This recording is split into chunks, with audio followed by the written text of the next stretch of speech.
Hello and welcome to episode 1392 of The Sleeper and the Bust. It is Friday, March 21st. I'm your host, Paul Sporer. Joined this morning by Justin Mason. Justin, good morning, good sir. How are you? Good morning. I am ready. It is draft weekend. I have so many. Well, I have 3 drafts coming up, I guess. You can say come on. In one weekend, you can say so many. I actually don't even have that many this weekend. That's just the rest of the way. Okay. I have an auction championship. Let's see, Saturday afternoon, and then I have an auction championship Monday afternoon, early evening. And then I've got my main on Wednesday evening. Let's go. And I'll be live streaming all of them. Can't wait. It's your main is locked. The KDS is going to run tonight. Why is it running so? KDS is usually runs so fast. I guess with the main they give extra time, right? Because usually when it's running 5 days in advance. No. I mean, usually it's like an hour after your draft fills. It's exactly 5 days before your draft if it fills before that. So mine is running at 7 p.m. Pacific because I am drafting at 7 p.m. Pacific. I can't get that because mine's still not filled for tomorrow, and I'm not worried that it won't fill. Literally run an hour after. Yeah. I'm not worried that it won't fill. I'm just annoyed. I want to know where the hell I'm picking, and I want to get it situated. I'm surprised. Me too. Everyone's in Vegas. Everybody's in Vegas. That's why. Which is the reason I'm perfect time. Yeah. Right. So. I'm doing that, but damn it. What is that? Hoisted on my own petard. My whole gambit here to get a moderately, a slightly easier route. There's no easy main route. There's none. Yeah. There's none.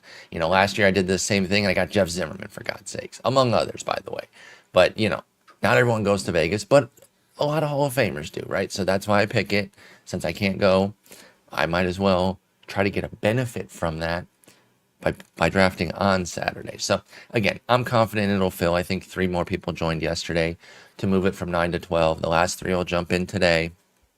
Ooh, and I'll get my stuff I'm gonna want your board because I think you got 2 guys in your main that are in mine. So. I got you. Don't you worry about it at all.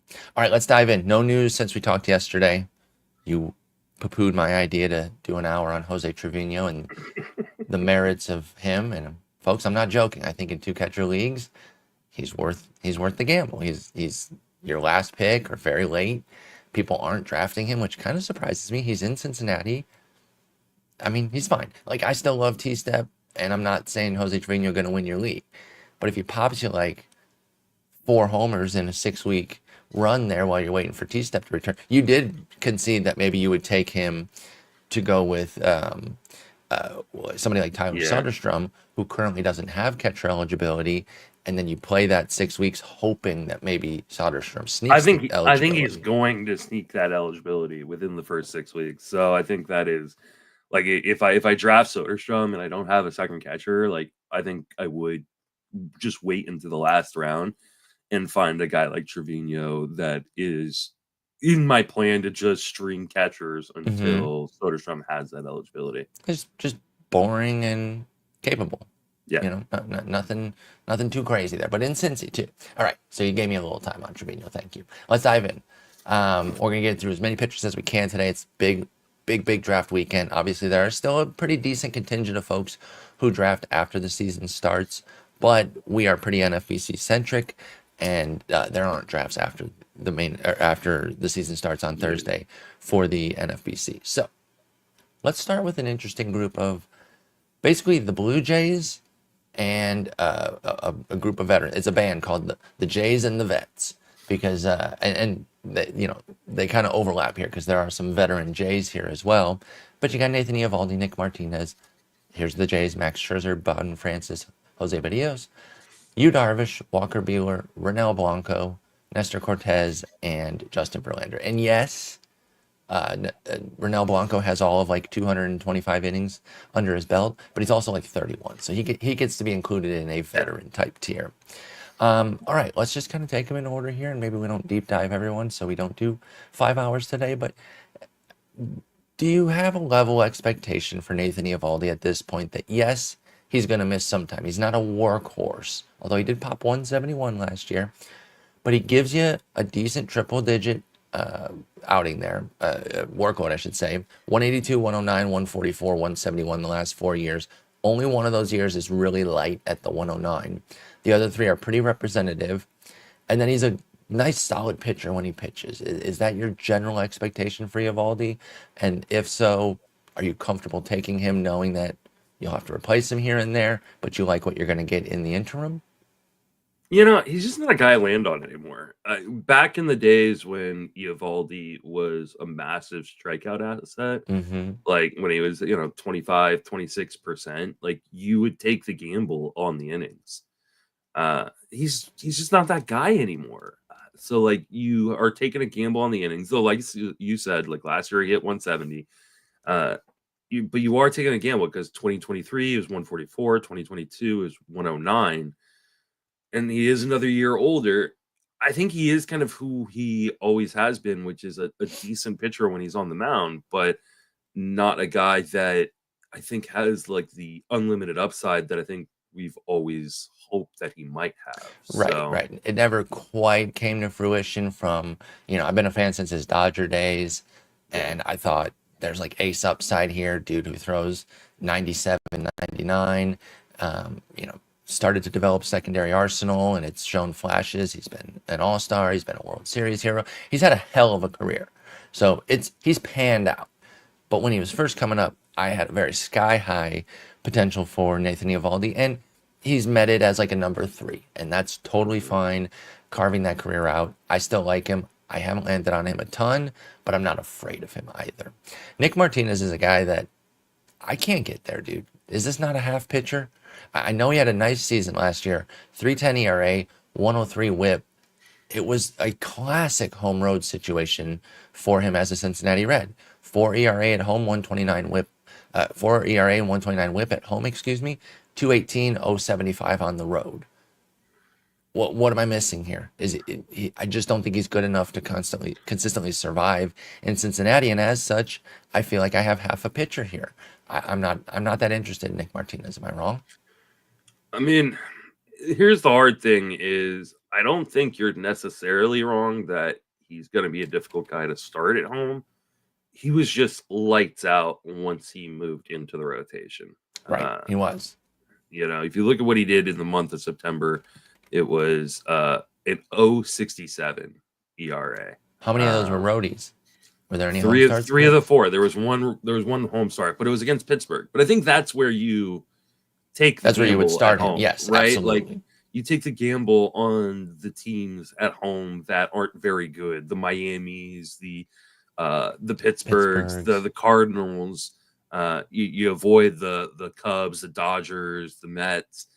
But there's a lot of bottom feeders in the National League, right? That's true. That's true. So I think you can find your spots.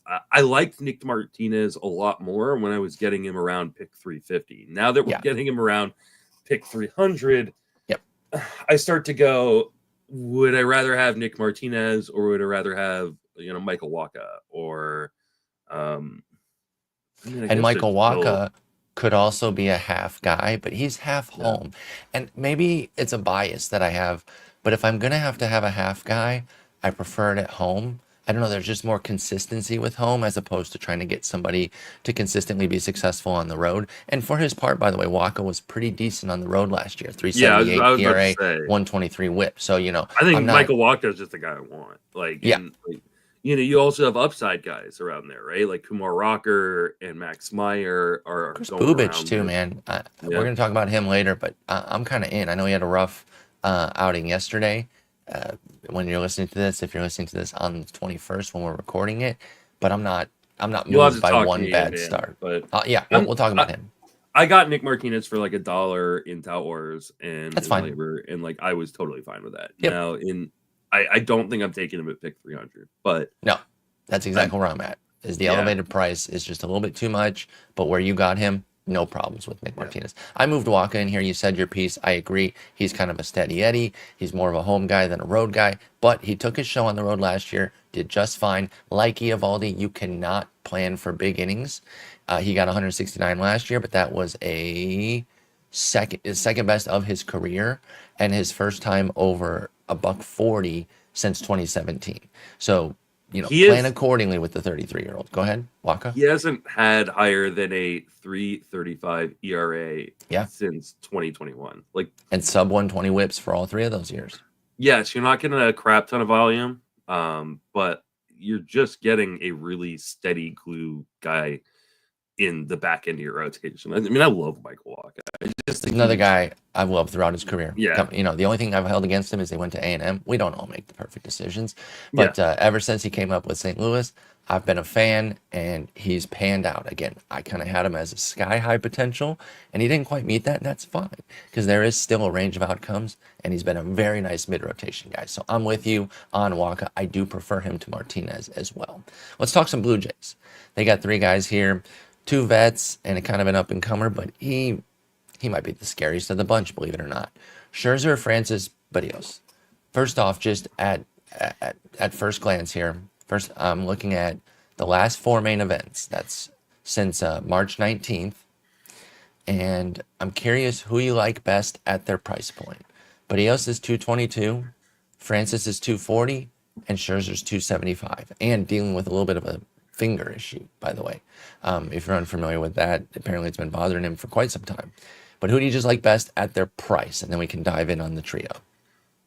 I mean, it's Barrios. Like, he's just been so steady over the course of his career. Like, it's just like, yeah, he never turned into the ace that we thought he would, but 3 of the last 4 seasons, he's had, just about a 3.60 ERA, and he just throws you a crap ton of innings. He's had the one bad year, and Yeah, it started poorly and never got on track. It's like when he gave up 9 earned to open the season for Barrios and never got on track. But if you gave up on him after 2022, you missed out, because he rebounded the next 2 years back to mid-3s ERA with sub 120 whip, and I think more of the same this year.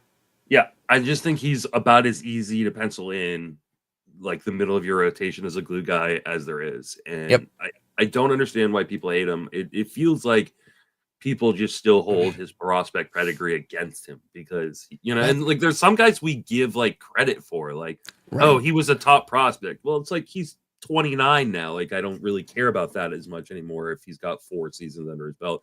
But Barrios, like, people go, well, he was supposed to be a star. Okay, but he's been a very good pitcher for 8 seasons. Like, this is a beautiful pan out Yeah. for first the Twins and now the Jays. Yes, he had top end potential, right? But that is the 90th percentile, 95th percentile when we're looking at that. That was not the expectation. Or if it was, you had misguided expectations. And it's the same thing we're talking about with Wacha and Eovaldi. We both saw the potential for them to maybe evolve into 2s, or maybe if everything really came together for Eovaldi, he could have been a 1 for a shining moment there. But just because they didn't doesn't mean that they're failing. And I hold the same for Barrios, who's been a solid number 2, number 3 starter for every year but 1 year in his career. And like Pivetta goes 80 picks ahead of him, and like he's just so much less stable. Like, I just don't understand it. Like, I understand why people like Pivetta, but like 80 picks ahead of Barrios, like I just think Barrios is probably going about 2 to 3 rounds cheaper than he should. Yeah, I think it's a very fair price on Barrios. I've got no problem paying it. I think I have him in just one league, so it's kind of a team construct situation, but I don't mind him. We got to talk about Francis, right? You know that we're not the type to just look at a BABIP, say it was lucky, and move on. That said, when you investigate all the elements, sometimes that is the result, right? I hate when people just do it lazily and then you look deeper and you're like, no, it wasn't. He did this, that, and the other. Every time I deep dive Bowden Francis, I can't get away from it was a pretty fortunate 211 BABIP and nothing else. Now, he does do some things that help him. He doesn't give up free passes. Not that that directly helps you with BABIP, but it keeps you from getting in trouble from the homers that he does allow. He's a fly ball guy. That does directly help you with BABIP. Fewer balls on the ground, fewer hits. I've run out of things. 1.5 homer 9, a modest 23% K rate. What am I getting here if Bowden Francis can't continue the amazing hit suppression?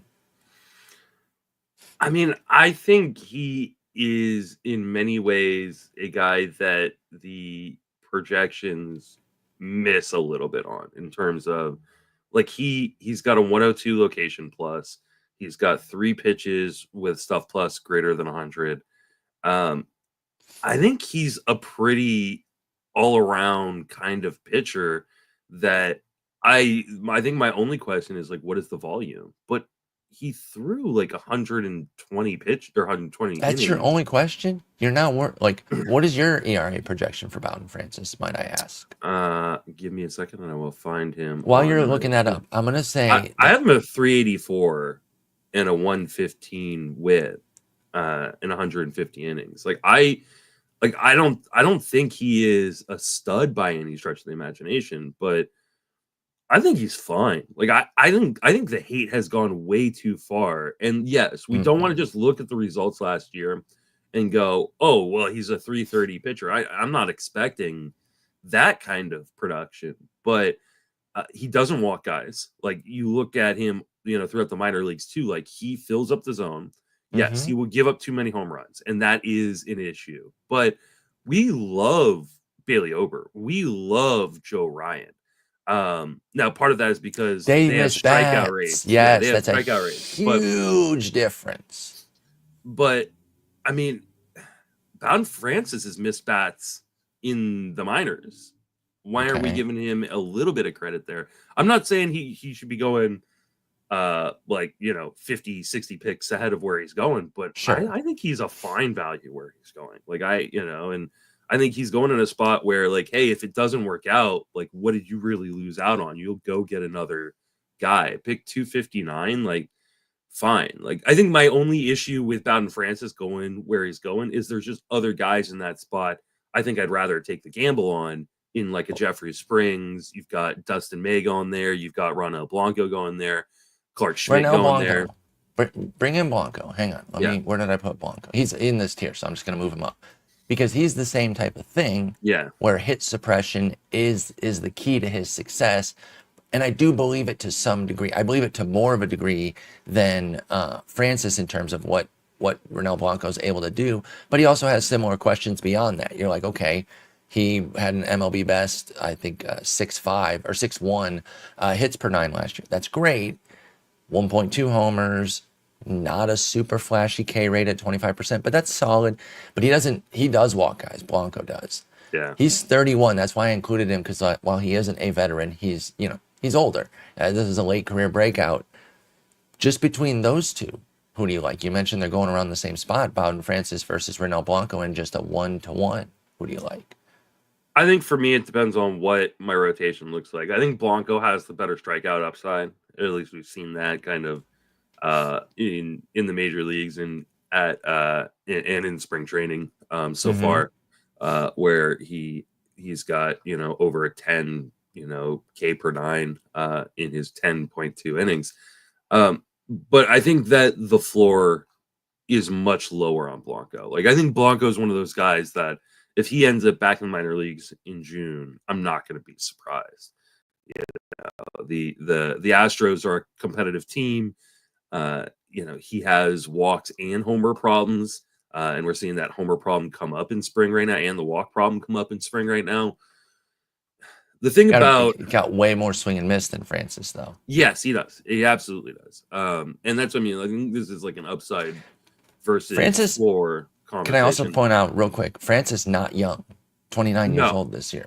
So like Blanco, later breakout.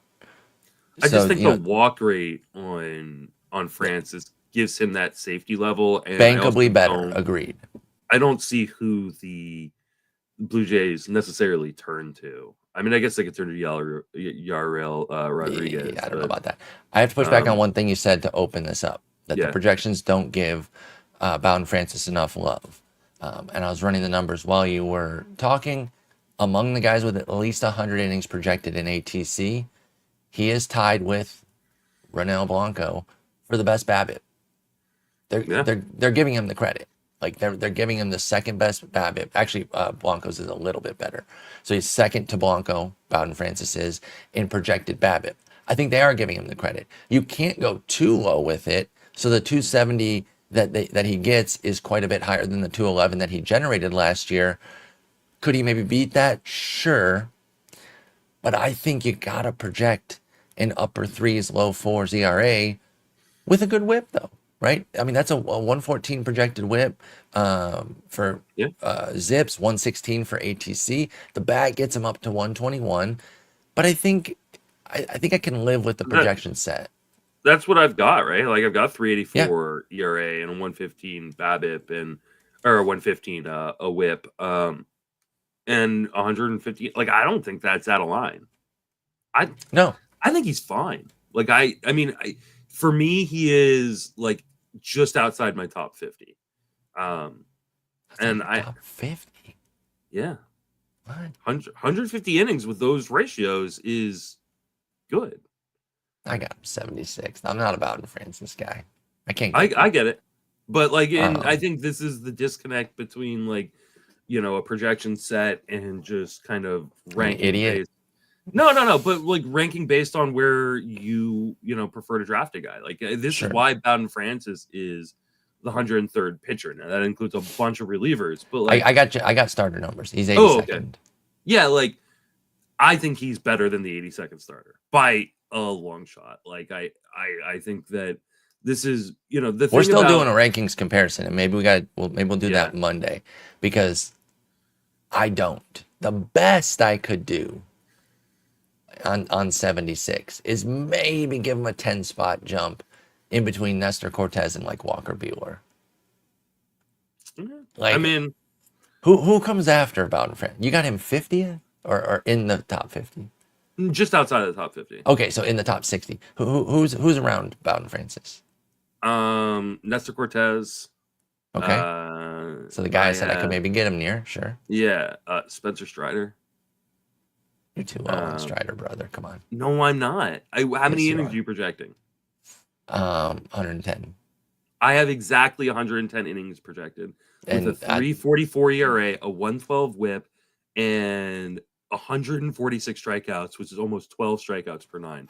The projections there say he should not be a top 50 guy. Then you have too many innings for too many other guys, because that's a good projection, and that's going to be more than top 50, top 60, which is what you have. So here's the thing. What my projections can't account for and don't account for is what you're getting with him, right? That's fair. But even absent that, but you're right, that and we mentioned before, the auction calculator, you can do that. There's a button called the experimental button. It's right next to the team and budget buttons or boxes. Click it to fill that in. 10 or 12 team league, like I can get behind, like, hey, you go for Strider and then you backfill until he's there. But in 15, I just don't know that that's a good idea. Like the waiver wire replacement is not good enough. Yes, it is. Okay, it's about time I put my foot down on this, because you've been saying this all off season that you can't take these risky guys in 15s. Guys come in. You ever heard of a guy named Spencer Schwellenbach? He came off the waiver wire last year. Okay, he absolutely did. But among others, I'm just using your best guy against you. I know, but like that's insinuating you're the guy who's gonna get him.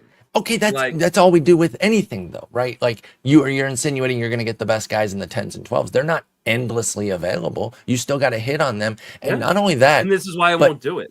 But you have to account for the potential misses. When people talk about just streaming and saying, "Well, I'll just cut and pick up." Okay, you might hit 4 bombs before you land on your gem, and so then the first 3 starts of the gem guy is making up for all the trash that you took, right? I think we're a little willy-nilly about how easily it is to maneuver in a 10 and 12. Is it easier? Yes. Can you pick up guys? Yes. Would I trust somebody like Nick Pollock to consistently play the waiver wire?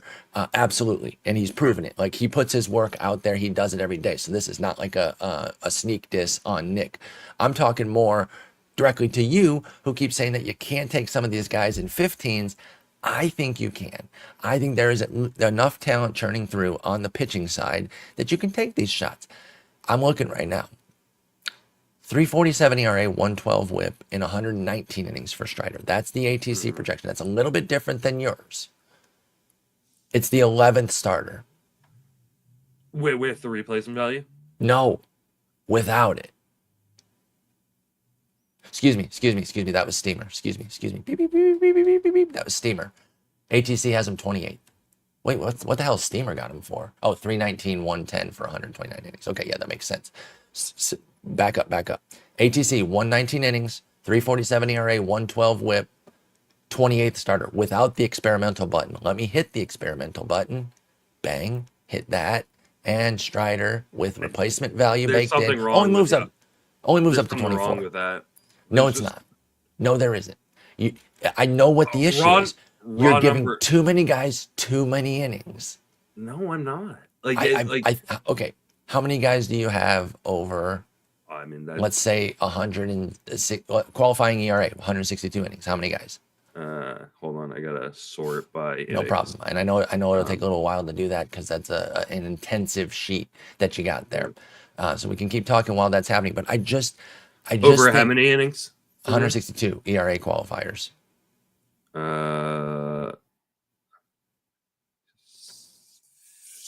58. Exactly. 44 from ATC. That's too. You got too many. You got too many. How many qualified last year? Let's see. There was a spike. We had more than we had in recent years. But let me get you a number. Oh, I love how the leaderboards go to 2025 right now and show all the Dodgers. Oh, yeah. We had 58. So you're banking on a complete repeat. I think that's a little dangerous because we had 44 the year before that. We had 45 the year before that. So you're betting on the spike holding with 58 guys. I think it's too many. That's where you get somebody like Strider get pushed down. How many off do you think I am? Like that. I mean, like I think 10. You think there's only gonna be like 48 guys? Yes. You're using ATC projections. Well, I'm using my brain. Why do I believe in last year's? I'm just saying for your off of ATC, they have 44. Okay. So I'm going a little bit higher than them. 45, excuse me. I just don't quite believe last year is like the dawning of a new era. I hope it is. I want more qualifiers, but I'm being a little bit more cautious with it. And I think that might be a little bit of the disconnect that pushes some of these lower volume guys down because you've got a good projection for Strider. I have no problem with your projection. Projecting 58 is not actually projecting 58 to do that, right? Because I can't account for the guys within that are just going to blow out their arms, right? And so I mean, that's fair. Like you've got to take 5 to 7 guys off that list. But you're going to do the same but it's going to scale for everyone. Yeah, when you do that for ATC, all of a sudden ATC is actually projecting 37 guys, and I don't think that's right. It's not that far off what we've been seeing in recent years, though. Well, and not only that, they're only projecting 37. Yes, you have to account for some guys that are going to blow, but then some other guys are going to take those spots. Yeah. So I think the 7 that are going to pop and or explode, 5 more are going to backfill. So that'll bring ATC right level with where they've been. And the recent numbers, more than just last year, are more in that mid to upper 40s. There was 58 last year, but I'm not quite sure that we're there. I mean, maybe we'll make a board bet and say... I like it, yeah. Let's do it 50. I think we just do 50. 50 guys are qualified hitters. I need to write that down. Qualified starters, 162 innings at least. Yeah. 50. I'm going under, you're going over. Yeah. I think all right. So that's where I think that you're just a little heavy and it pushes guys like Strider down. No, because I think the problem with going after a guy like Strider isn't the upside. The upside is clear, right? Like if he is that guy, even at 110 innings, like yeah, he could be worth being a top 15 starter. I'm not gonna.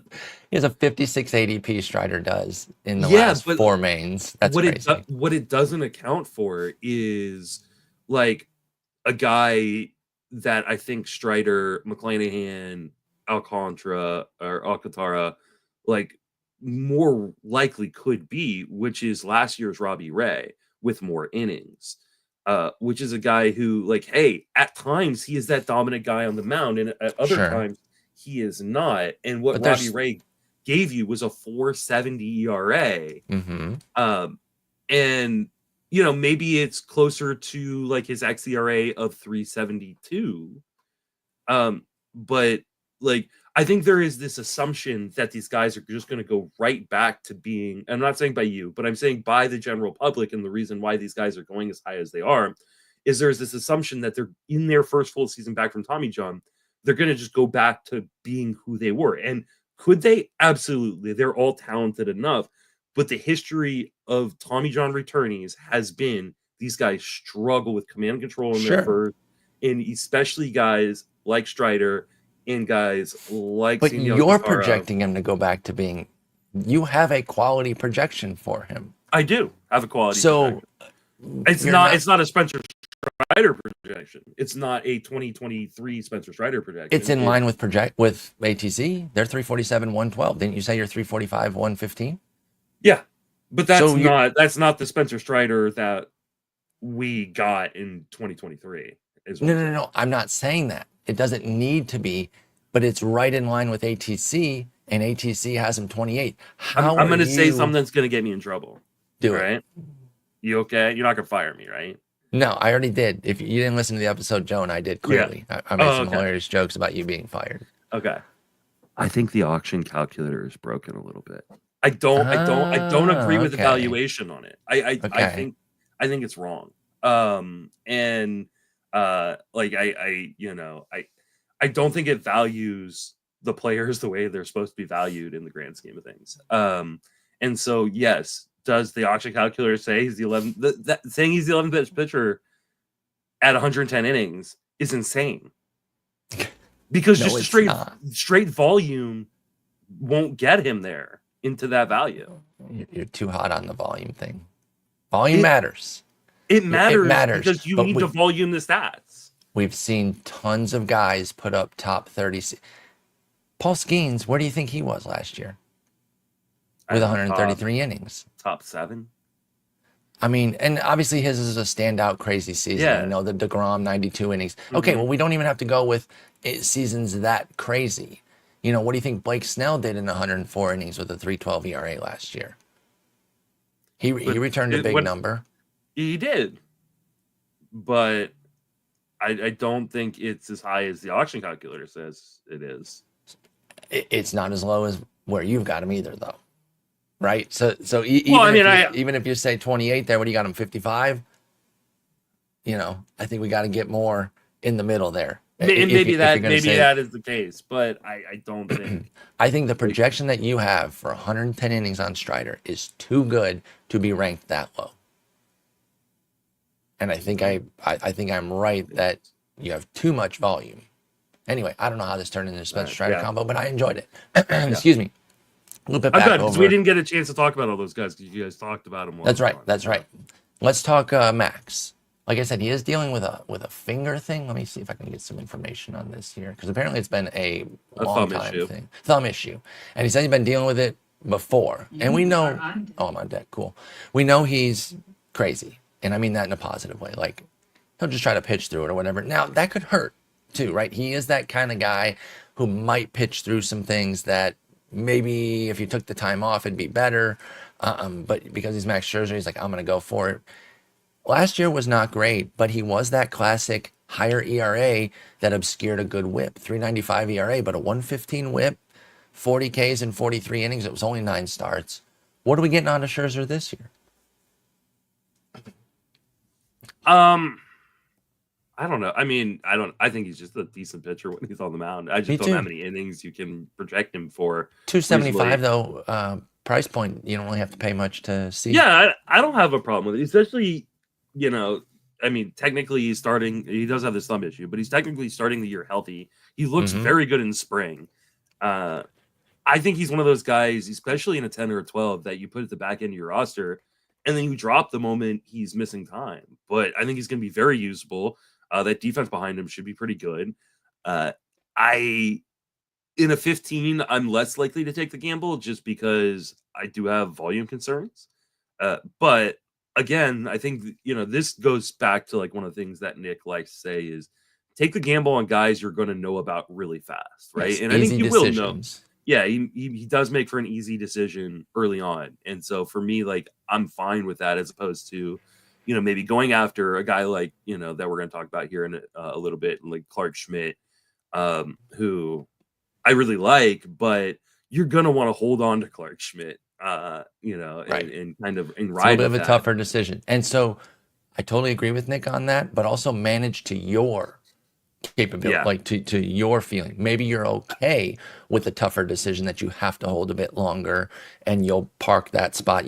I've mentioned him in a couple episodes. He's probably wondering if I hate his guts. My boy Greg, he's comfortable in that, 6 reserve world of a main event where he's stashing a guy, whether it's like a minor leaguer or somebody who's struggling a bit or waiting on like an injury return. So, I also great. I think Your it mileage may may, vary. and I think it really depends on the depth of your league, right? Like because in 10s and 12s, you really want to be churning and burning those back end spots. For Whereas sure. in a 15, and especially if we are talking like a main event context, um, you want to churn and burn like your last, 1, 2, or 3 spots, Yes. but there's not as much to churn and burn. Like Agreed. even if we're not in like an NFBC context, we're just in a regular Yahoo. Like there's still less on the wire to churn and burn. And so for me, like I prefer a guy like Clark Schmidt, like a guy like, and even like a Ron L. Blanco we just talked about. Other You prefer guys. them to max? Yeah, just because I feel more confident that they're going to be there come end of May on Okay. my roster. Okay. But I do think Max is one of those guys, like I said, especially in the 10s and 12s, that hey, if he's good, even if it's just for 2 months, like that's a pretty good 2 months, and you can just move on to someone else. And if he's not good, you can drop him right away and not feel kind of held to a standard of like I've got to hold this guy. Yeah. I don't mind going for max. These walk-in Hall of Famers, they have a way Yeah, of like having gas in the tank all the way through. So if he's healthy and upright and if this thumb is excuse me, manageable or Jesus, pardon me, or something that improves, then I think Max will be fine. I didn't originally include Bassett here, but let's just get all the J's out yeah. because Just before we move on to Bassett, yes, do you yes, know yes. what Max Scherzer's strikeout rate is in I'm spring? dying. Like 40. 47. Mm. I undersold him. And He's gonna punch me in the he throat. has not walked a hitter. Love it. So thumb schmum, like it's clearly Yeah. not bothering him, at least in spring. It's in Yeah. spring. And it's only 9 innings, but like Yeah, yeah. but that's nice. You like to see him go out and just shove and be crazy Max. Yeah. I brought Bassett in not only because he's a Blue Jay and we've been talking all the Blue Jays, but I wonder if classic Matthew Berry hate Yeah. gone too far situation. Now, 36 years old, so I understand if people think, okay, last year was kind of the beginning of the end, and I want to get off this hot potato before I get burned. 4.16 ERA, 146 WHIP. However, and this is a soft factor, but Max is his boy, dude, and they were homies in New York. And I wonder if Max can help get him back on track as like a secondary pitching coach. And if he can kind of recapture some of the magic that he's had, for 4 years, 6 years. Geez, I'm selling him short. For 6 seasons in a movie prior to last year. Is last year just that's it? And because he's old, we can just discard him? Or are people discarding Chris Bassett too much? And at pick 336, there's some value there. What do you think? I think there's some value at at the draft pick because like again, this is a volume play. Now in 10s and 12s, I don't think Bassett really should register. I think he's more of a streamer guy. But he has put up Well, how Four good do you think straight. he's going to be? I just want to push back on that a little bit. Like, do you think his whip gets back under 120? Let me Because if it find does, then I think there is out. at least a little bit of streaming juice, even in shallower leagues. Now, Uh, if you have it in the low 120s with a mid to upper threes ERA, okay, then you're right. It's not that special. But I'm just curious where you've got Bassett. And I'm not like the biggest Bassett guy. I'm actually coming around a little bit late here and thinking that maybe I'm part of the hate going too far, perhaps. Maybe I'm a I hating have ass him for a bitch. 4.25 ERA and a 1.27 WHIP. Okay, so you have the whip improving, but you have the ERA actually worse.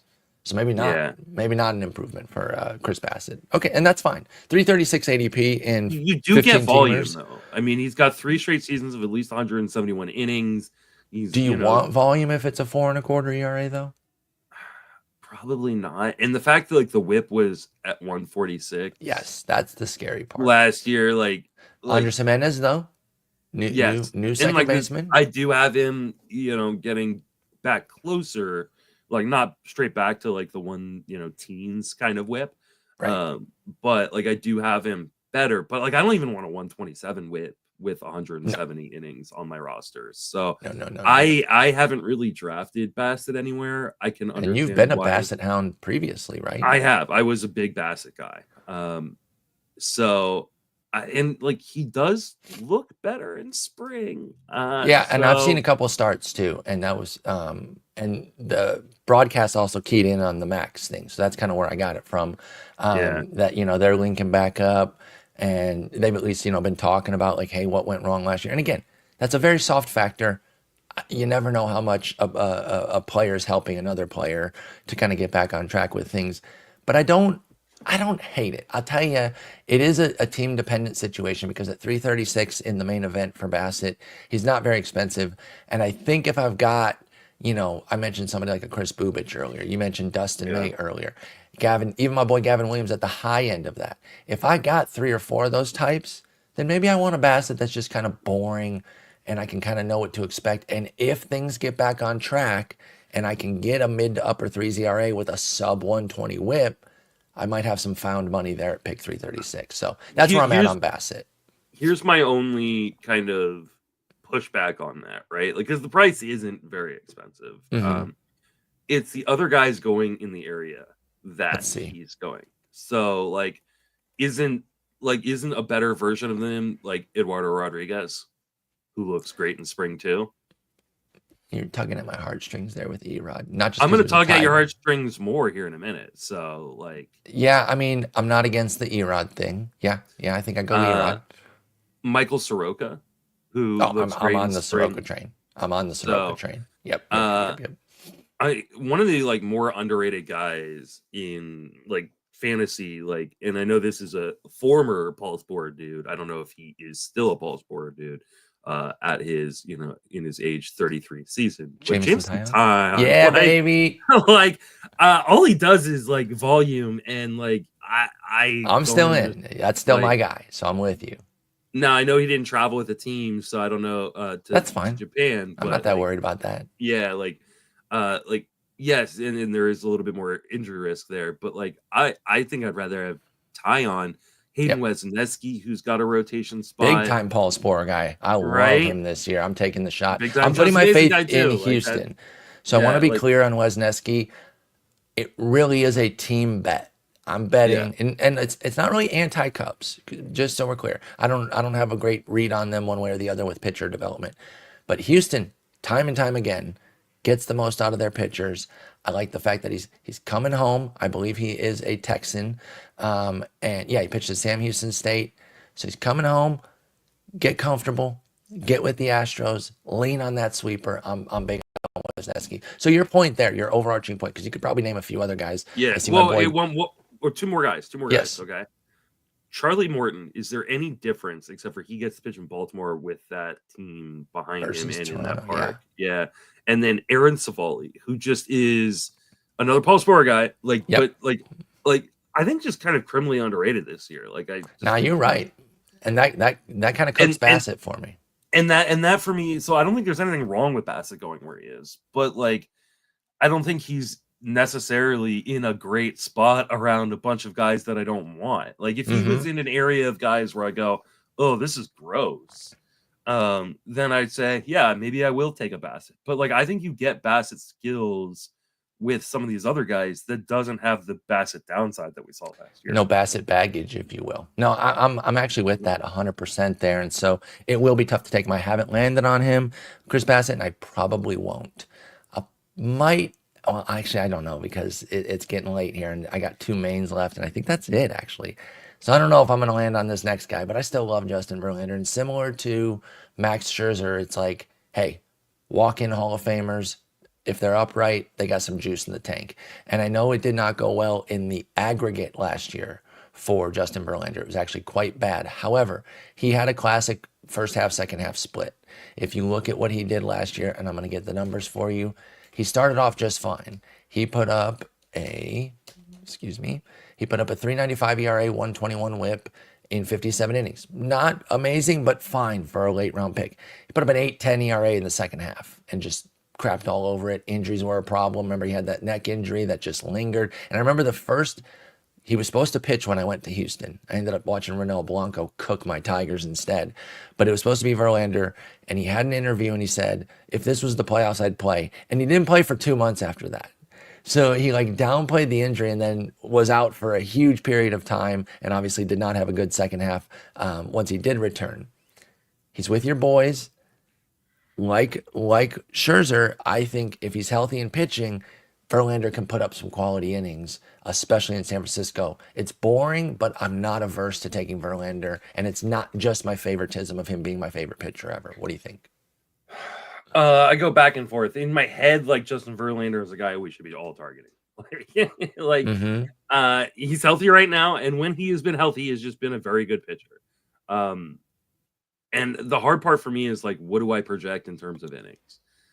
Because prior to last season, he was a guy that you could pretty much just pencil in for 160 to 200 innings every single Stupid year. age caught up to him. But he's healthy now. Like, yes, and pitching well in spring. I only have him for like 126 innings. That's okay though. I think that's all right to be smart and kind of. It puts him outside my top 100 though. So like that's the or actually maybe not when I take out relievers, but I think that isn't like. I think you have to kind of project him for that, but like I don't think that's super likely. Like I think he's probably like, to me, Justin Verlander is either a 160 inning pitcher or he is a 90 inning pitcher. And there is no real in between. And so to me, with him being healthy, I want to treat him like he's the 160 inning guy, because considering where Verlander is going, and he's the 81st starter off the board. Yeah, like Severino, you can just drop him when he gets hurt. Like he's not a guy you have to hold on to. And he's going to pretty much the best park in baseball to pitch in. I know Miami is actually technically better, but then you have to be on Miami. But then you got to be on Miami, exactly. So, and he looks pretty decent in spring. I think the only in a 15-team league, I have a harder time getting to him. Just because I don't know how long. I have an easier time getting to him in a 15-teamer because give me like the quality innings up front here with Verlander, and to your point, you just drop him and you move on. It busts, yeah. And maybe I spike $150, $160 in one last big hurrah for 42-year-old JV. I'm just not going to count him out, and then that is part of where the favoritism comes in, because I do love Justin Verlander. His 2022 and 2023 are just unreal good. Like it's just like from a guy who was 39 and 40. Yeah, like if he has another year like that in him, I'm not going to be surprised. And like I said, you don't have to feel beholden to holding him if he gets hurt. Like you can just drop him and move on. So there is a part of me that feels like I need to bump up, and I may bump up the projection number. Actually, I'm going to right now. And Y'all's Park can mitigate some of the homer issues, because he has become a heavy fly ball guy, and it did manifest in a 1.5 homer 9 for Verlander last year. And okay, like I'm not going to say we're out of the woods completely with that, because he's going to have to go on the road, and righties can still go yard in San Francisco. But I much prefer him being in San Francisco with that issue than Houston with the Crawford Yeah. boxes feeling 50 feet away, this, that, and the other. So I'm definitely not out on Verlander. Like Yeah. I can definitely get I there at also pick feel like I've got to 270. lower his whip a little bit. Like, Let me give you some guys that are going around him while you're doing that. Scherzer's right there. And again, 2 Hall of Famers, kind of take your pick there. I don't mind either of them. Luis Severino with the Athletics. Bleh. Ranger Suarez dealing with a back issue. Good for a great run every year, but it never holds up completely. Michael Waka, who we do like, so we're not anti-Waka there, but I yeah. could go either way with it to be between Verlander and Waka. David Peterson, Mitch Keller, Jose Soriano. Like, those are some compelling names for people that like them. I'm a Soriano guy. I don't hate David Peterson. By the way, little tip: whoever gets the 5th starter role for the Mets is slated to get a home and home with Miami. So Oh, stay keyed in on that. Right now, Clay Holmes is Griffin opening. Canning season. Right now, the order that we have, and I don't know if Jason has like focused that much on order outside of the guys who are announced for the number 1 game, but we've got Holmes, Canning, McGill, Peterson, Senga. If they do give Senga more time and let him kind of open double Miami, that'd actually be kind of genius. Give him a soft landing to kind of get back in, smoke Miami twice. However, I want one of the other 3 to get it because they're much cheaper. I want Yeah. Canning, McGill, or And I Peterson to just get don't. it. I don't want Senga. Me neither, but Like, I just don't trust Val. and without that confirmation that he is the 5th starter, I don't want to take the risk. I'd rather take the risk on any of the other 3 and hope that they get the 5th starter role. But anyway, just a little tip there. We like Verlander. At price seems totally fine to me. This one, not so much because now the injury bug is already creeping up for our boy Yu Darvish. This show's been a heavy Yu Darvish advocate in the years, but he's managing elbow inflammation, just kind of taking it slowly. He's 38 years old. Are you getting to Darvish anywhere in any drafts right now? Any No, format? I pretty much took him off my board. Yeah, it's tough. I just don't know how you draft him and hold him. I just IL spot leagues. I mean, that's really it, right? even there though, like it's just, there are other guys you can put there that I think I'd rather take the gamble on. And I'll push back a little bit on that. Like I would still take him if I get at least 3 IL spots, 3 or more. I can get there. You're not okay, wrong. There's other guys to get, sure, but maybe I just don't draft them. If I draft a clean team, and Darvish is my one, gamble, that's fine. But if you draft all other right. guys, if you draft Strider, then like I get it. Okay, well, no. So I mean, yes, Strider's one, but going right around the same spot, a round or 2 above him, right, Hmm. is Royce Lewis. Okay. Is there any world in which you aren't using that IL spot on Royce Lewis over I still got, Darvish? if it's 3+, I can use Darvish and Lewis, and I still got one to play In with. a 10 or a 12, I get it. Absolutely. Because you can drop Darvish in a 10 or 12. Because Darvish is the same as, he's not necessarily a Hall of Famer, but he's the same as Verlander and Scherzer, where when he's healthy, he's still good. But He's we just not literally healthy right just now. said for both of those guys, as soon as they're injured, you drop them. Sure. And he's dealing with injury And right now now. he's- So now I will say this. I wish there was a bigger discount. Wait, Yeah, where's Royce Lewis going? He's 3. I got Darvish as 320 over the last 4 drafts. Oh, I have him as I have the last 9 drafts. That's Okay. my mains. So I have Darvish at like 300. And then where do you have Royce? 266. I got Royce 288 to 320. So there's a little bit more of a split there between them. Give me Royce. I mean, I'll take Royce at that price point. That's neither here nor there. I'm just saying, like, Darvish. I'm not. Excuse me. I'm not completely out. I don't know what the hell's wrong with my voice. because so here's, I mean, and I'm not saying like what you're saying is wrong, right? Like but it never is. Right. Just here's my thought process with it, right? We play probabilities in fantasy, right? I think the probability that I love that you're going to talk about probabilities and then advocate for drafting Royce Lewis. By the way, go ahead, continue. I know this is insane. This is rich. The probability that you get 0 innings from Yu Darvish this year, because decent, is like what, like 40%? No, not 40. Who taught you percentages? It's not that high. When a guy goes when a guy who's had issues like this before goes on, like, okay, maybe it's 20%. We're gonna I'm we agree. closer on that, 15, Okay, 20%, right? It's a what's decent the chance chance. you get 0 from Royce Lewis? It's nothing, right? Like it's 5%. Bullshit, it's nothing. Have you seen Royce? Are you familiar with You're gonna I don't even get the one home run before he goes back I don't on. even know why we're comparing these. This is not a comparison. This But is Royce Lewis also the plays. upside comparison, right? Like Royce Lewis, let's say Royce Lewis stays healthy and plays misses his 8 weeks, right? Uh-huh. And 2 fucking months. Okay, go ahead. he misses 2 months and he plays the rest of the time. I'm not projecting that. I do not Okay. think he will do that. But let's just say he does. Is there not a world where he is like a top 50 player? There is that world. Is there a world in which Yu Darvish comes back in 8 weeks and is a top 50 player?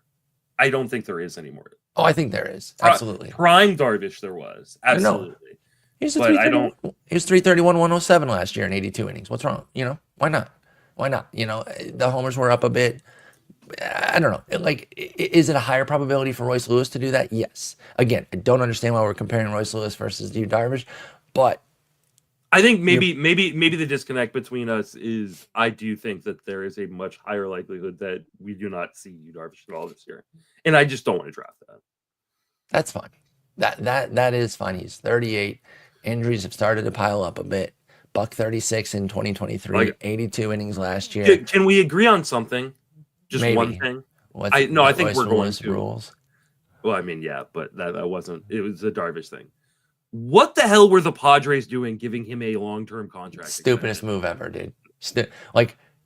I like that they're spending, and I want to advocate owner spending. Right? I absolutely do too. But what the absolute hell were they doing with that and the Bogarts deals? Those were stupid at the moment.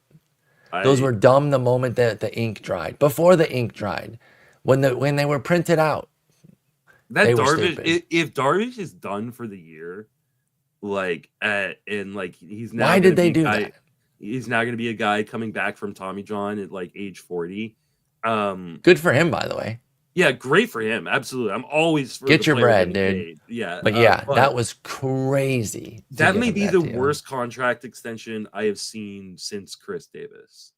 Miggy's second one was pretty rough too. It was like you still got some elite years. It was like, Mike, no, I think like maybe one good year. The second, again, they added the deal on 2 years before he was due. And again, it was, giving a legacy player, a Hall of Famer, his money, and I'm fine with that in general. And now the Tigers are out of the ugliness. And I'm actually okay with that in the grand scheme of things, because you go like, this is a guy who makes our franchise money by. And we got all the goodness too, right? When he was cheaper, the Tigers. Well, not all the goodness that when Florida Yu got Darvish some. enters the Hall of Fame, is he wearing a Padres hat? I don't think. No, I like that you have him in the Hall of Fame. I love Yu Darvish. I'm not. I think he's a Hall of Famer. You think so? I hope you're right. It's borderline.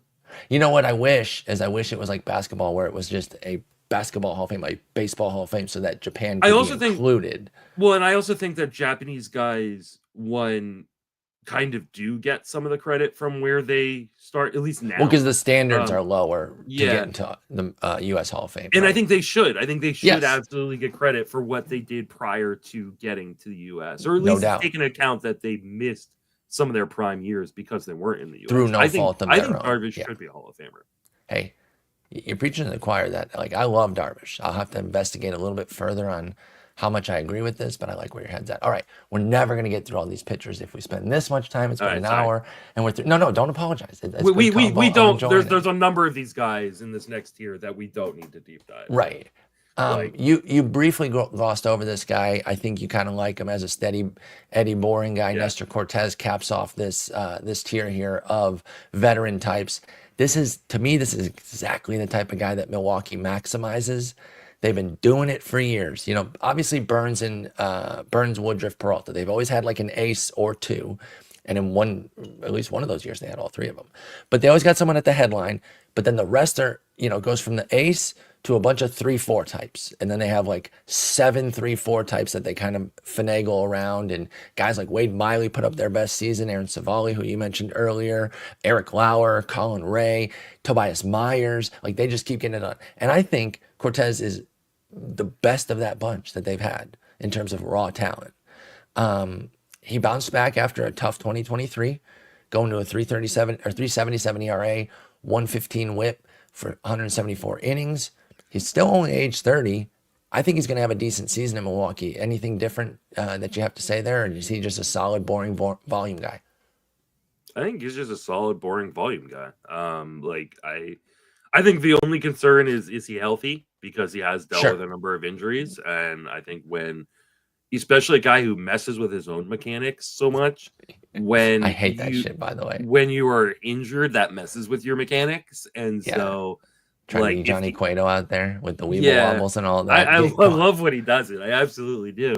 But like when you add in that, and then you add in a guy who hasn't been healthy, I think there are some concerns. He seems healthy right now, but I do think he's one of those guys that you need to be willing to just drop right away if he doesn't look right.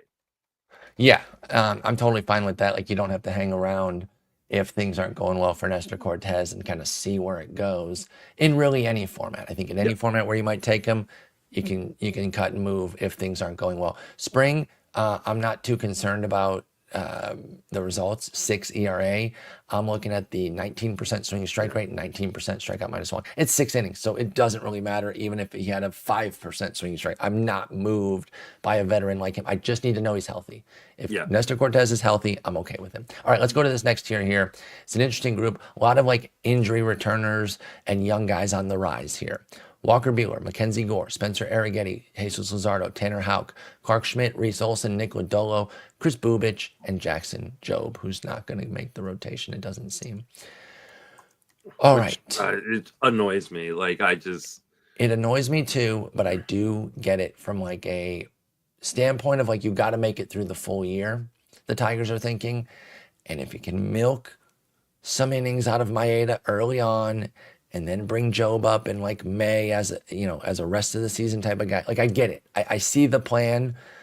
And to his credit, Maeda does have a 35% strikeout -walk this spring with a 2.8 homer 9. But he's been competent.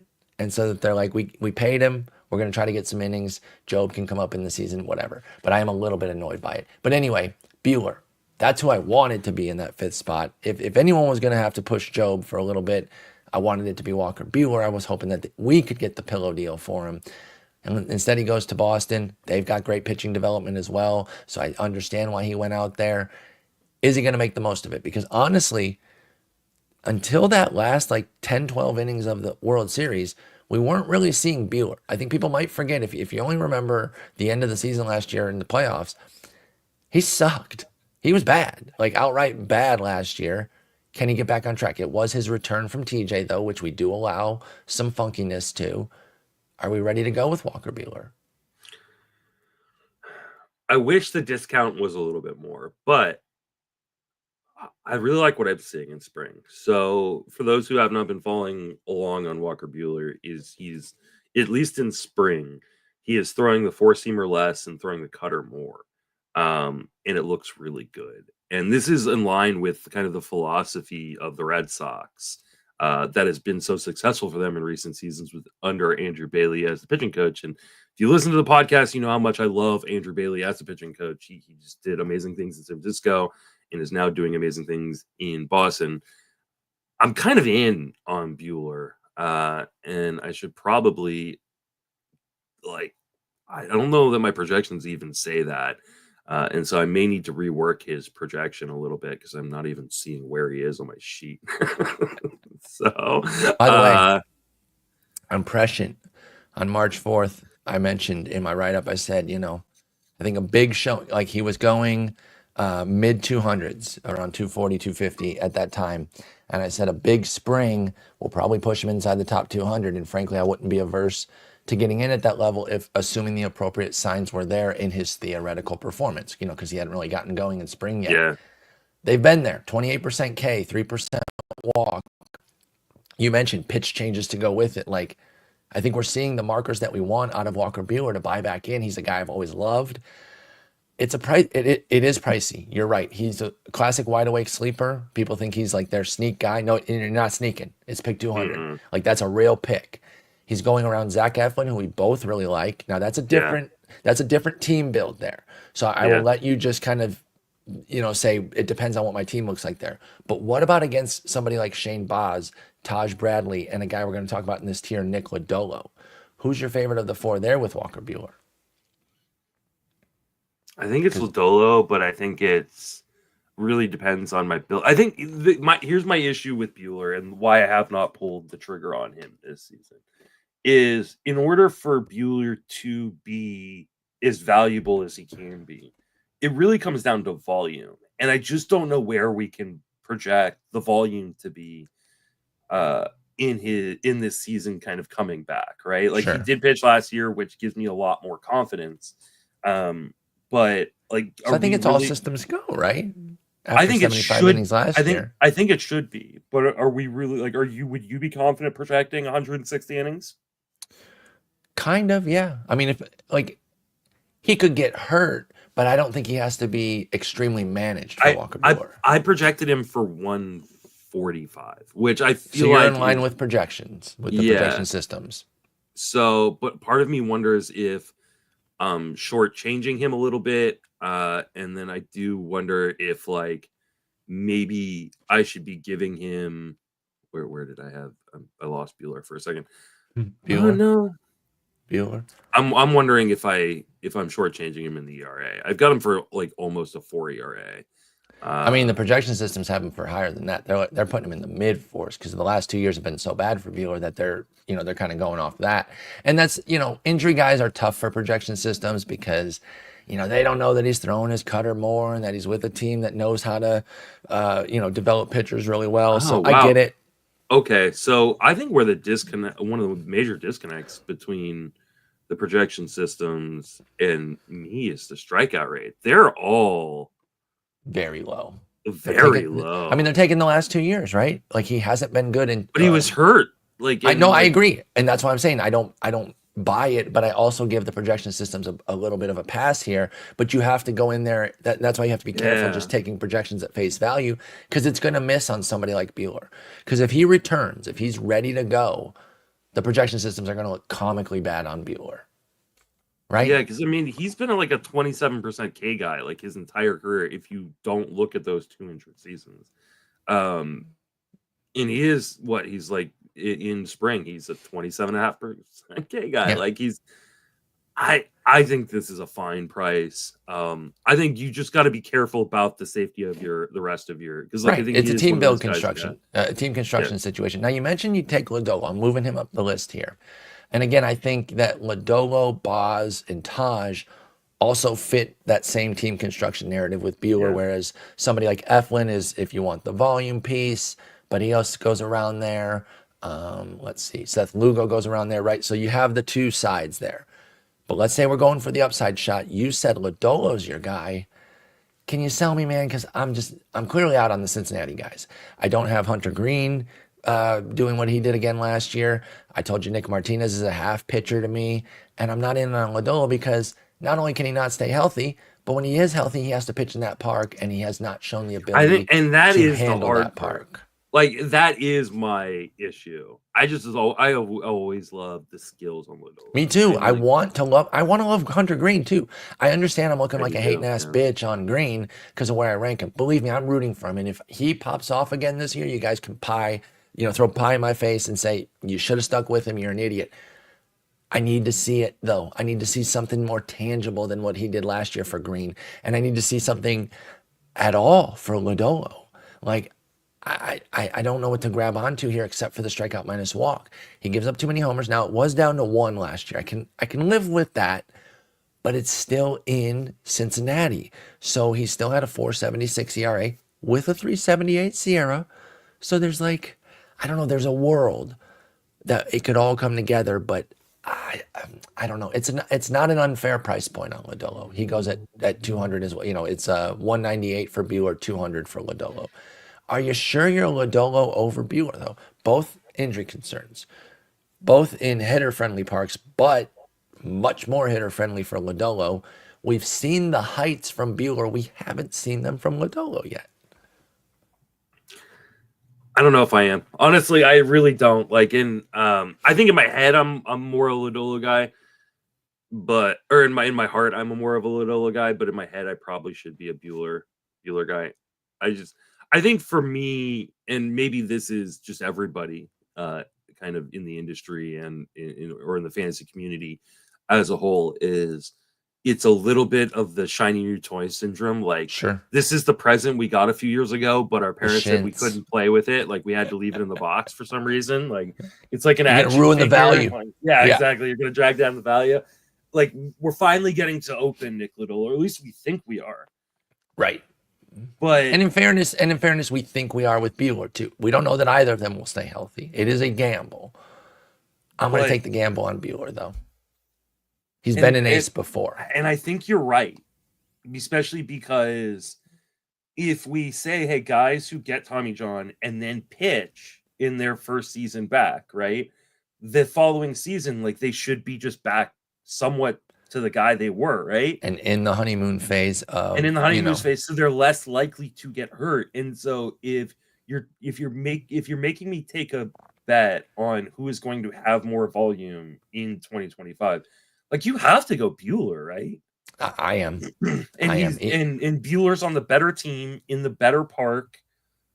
Yep. Yeah, I think you're right. You have turned me around, and I think Bueller is the guy. Now, I don't know that I'm going to end up with either of these guys, right? And they're both any of the guys you mentioned. They're both team construct. I mentioned yesterday I'm not in on Boz. I'm more in on Bradley, but they're all team construct. I think I am taking Bueller over all of those guys, though. I think you're right. Sweet, let's go. Talk you in on one. All right, now I got your other guy here, Mackenzie Gore. And we talked a lot about him during the season because it was quite a ride. It started off, holy crap, he's breaking out. He's finally arrived. Here we go. Remember when I was sad about not getting Mackenzie Gore? Yes, you were like, oh my God, I love him. I've been loving him for 15 years and I don't even get him. And he breaks out. Then the skids came and things went sideways. Now, the interesting thing was, even during the hot run, the BABIP was still really high. Then he started to pay the piper on that BABIP, a 376 BABIP during an ugly 10 start run. The skills deteriorated and he put up a 709 ERA for 10 starts. We didn't know what the hell was going on. We speculated maybe he's tipping, maybe he's hurt, maybe he's just off. We still don't know, but he did rebound. He got the BABIP in order. Skills returned, and over the final 7 starts, it was a 155 ERA, 092 WHIP, and the strikeout minus walk was back up at 21% with a 229 BABIP in 41 innings. So again, high start, low middle, high finish. Mackenzie Gore, is he ready for the full breakout this year? No. I think Mackenzie Gore is who he is, which is a very inconsistent pitcher who is, from time to time, is going to just make you drool over the raw talent. But like, you even look at that last month, he had a 180 BABIP. Like, he was getting lucky. Like, he deserved it because he was riding like a 380 BABIP to that point. He had a 9% walk rate. Yes, strikeouts were there. I buy that he can be just a strikeout monster, but I think he's also going to be a whip killer his entire career. Like, I think that, to me, and like, those are the kind of guys at this point in the draft, if you take, and we're going to talk about another one of those guys here in a minute, that in spite of the massive upside, unless you have really built up a strong foundation in your whip category leading up to this point, there is no recovering from that, right? If not a 140, which is what Gore has done his whole career. If you get a 140 whip from him, like, there's nobody going after him that you can use to counteract that. And so for that reason, I'm out. Hit us with I feel like I'm on Shark Tank. Yeah. Hit us with a little Shark Tank action there. Was it Jesus Luzardo that you were talking about? No. Or just the next guy, Spencer Arrighetti? It is the next guy. It's the next guy in Spencer Arrighetti. I just think that Arrighetti, right-handed Mackenzie Gore. Yeah, he is the exact same guy. Like, this is just a mirror version. And I really love what Arrighetti can do, and I'm not, like, necessarily out on him long term. I just don't know that, like, a lot of people have been pumping him as like, hey, this is the guy that's going to win you your fantasy league. And I think this is the guy who's going to lose your whip category. And that to me just scares It's the crap only out of me. 170 in spring. I don't know what you're crying Yeah, about, like dude. it's just dude cannot find the zone. 21% walk rate in Yeah, spring like right now. That's ugly. Now, it's 12 innings, and we always say be careful with spring. But what else do we say about spring? Strikeouts and walk numbers do have some importance. yeah. And when it's spiked up to 21%, it gives me a little bit of pause on Arrighetti. Yeah, I don't like. I do have some Arrighetti. In fact, I got a pretty important share of Arrighetti in Tarf, especially with Ryan Weathers getting hurt. That I'm definitely a little bit nervous about because yeah, those whip killers, they can sting you, dude, and they just keep bludgeoning you every Especially because single start. so these kind of guys are, I want to say it, they're the rabbits of pitchers, right? Because Ooh, that's a good way to put it. what you do is you say, well, I'm going to draft Bailey Ober and then I'll get Spencer Arrighetti later. And Bailey Ober's, whip will counteract Spencer Arrighetti's. It's a great strategy in theory. But what happens if Bailey Ober goes out? You're in Like, trouble. Or what happens if he gives back a little bit of his whip? yeah, like there is no guy off the waiver wire that can counteract like what Arrighetti is. No, like no. It's, I mean, there will be, but you don't know who it's going to be. Like, yeah, we'll and look you're back not in the year. Yeah, you can find a Schwellenbach, but like right. But we didn't know he was are- Schwellenbach when he was Schwellenbach. yeah, are you the guy who's going to end up with him? Which is always my argument to Nick. Like, when he talks about, well, like you grab guys off the waiver wire. I was like, you're not the only person looking for that guy off the waiver Right. wire. Like, are you like maybe Nick in his own head, like he is the guy that because he's so good at pitching, but not everybody's like that. Like right. Like I'm not. I know I'm not, and this is why I don't draft those kind of guys, right? And so, and that goes back to drafting to your strengths, though. Yeah, he's confident that he can keep burning and churning. Now, yeah. like I said earlier in the episode, though, you do have to account for sometimes you're going to get bludgeoned a little bit before you land on the gem, and that's what I think sometimes gets underrated. Is like, yes, you landed on. Let's keep using Schwellenbach because he was kind of the best waiver pickup last year in the midseason there. But how many guys did you lose on that gave you a 6.2 ERA while you streamed them? And maybe not that how many high. Let's say like a 480. Right, because Arrighetti had some periods last year where he was immediately turned around and cut him. No, I'm saying where he was bad. Yeah. Where you picked him up, got kicked in the teeth, and then got rid of him. He carried me and then single-handedly ended my season in labor. Like he had that one start. Because it was like 2/3 of an inning where he gave up 9 runs or whatever it was. So here's the thing. I think this becomes the difference it's a more like finite detail than I think I just thought about this right now. That's why I'm going to say it. I think the disconnect between me and Nick is it is not the difference between like you like, or it's not your own personal like preference or skill level in terms of picking up guys like that. It is your skill level, comparatively speaking, to the skill level in your league. And so I think Nick plays in a lot more, I don't want to call him soft, but like a lot less competitive leagues than I do maybe. And so I know my competition level is going to be closer to me than Nick's competition level is closer to him in they're not going to let you get all these guys. And so I think that becomes the question for the listener, right? And my assumption is maybe every listener isn't playing in a main event or playing in the NFBC, right? But that their level is closer to their league's level. Otherwise, why are they listening to me? And I think it is more I do question why they're listening to you, though. I do, too. That's a very good question. It's probably the dulcet tones of Justin Mason. But true. And my fucked up voice today. Yeah, right. So I think that in theory, yeah, like if you are much better than your league at identifying pitchers, then yeah, you should go for guys like Arrighetti. You should go for guys like Mackenzie Gore and shoot for that upside and move on real quick if it doesn't work. But I don't think that most people have the ability to identify, is this actually not working or is he going to turn it around? And who is the guy on the waiver wire that will be the guy that will work?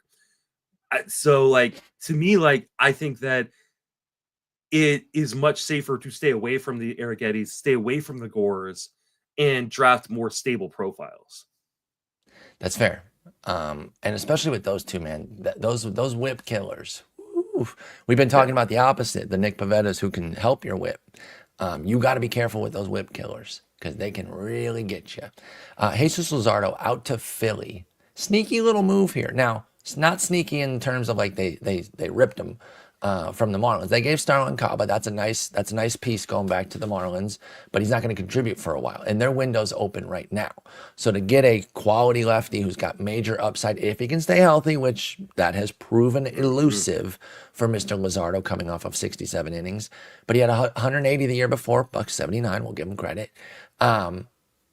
Do we like him in Philly here? I know it's a worse park, but it's an exponentially better team. And to me, that at least cancels that out. So it comes down to the health.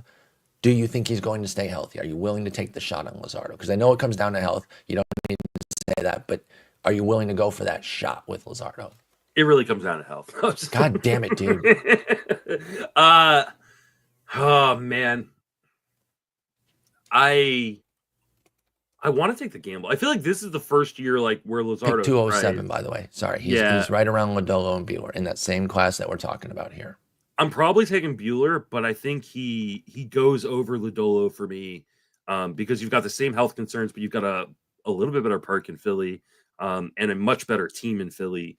I think the only concern there is like if Lodolo struggles with command, like Philly will just replace him.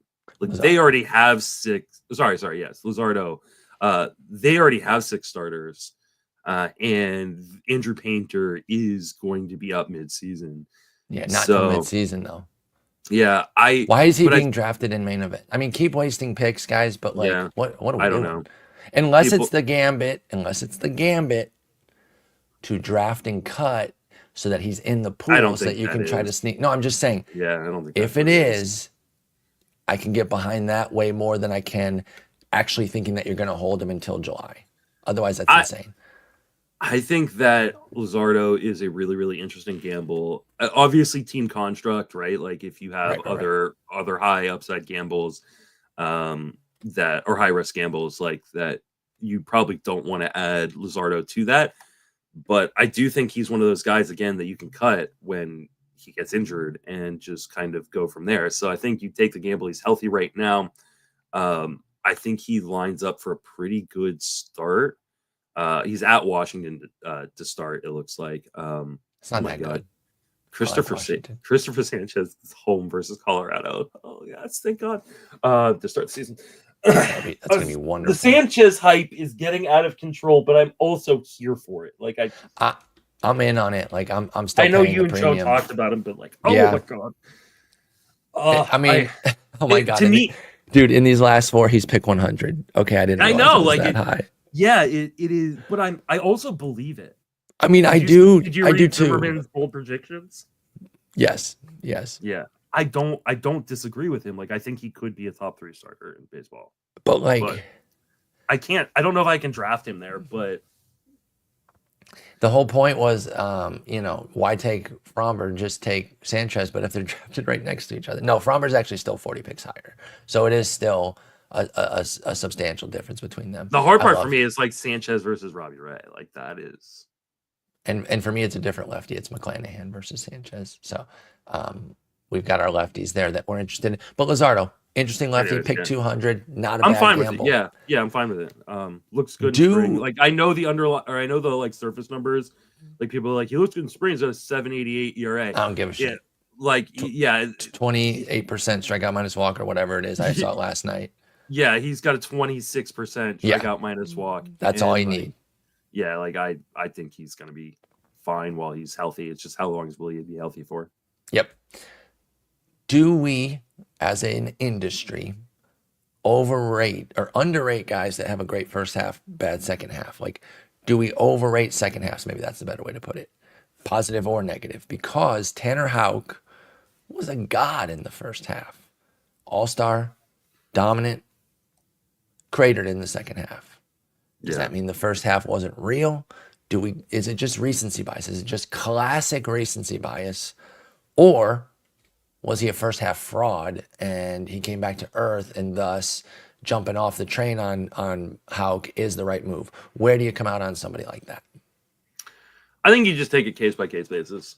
And maybe that is like confirmation bias. Like, oh, if I was in on him, like, then why wouldn't I be in on it again? Or if I was out on him, why wouldn't I be out on him again?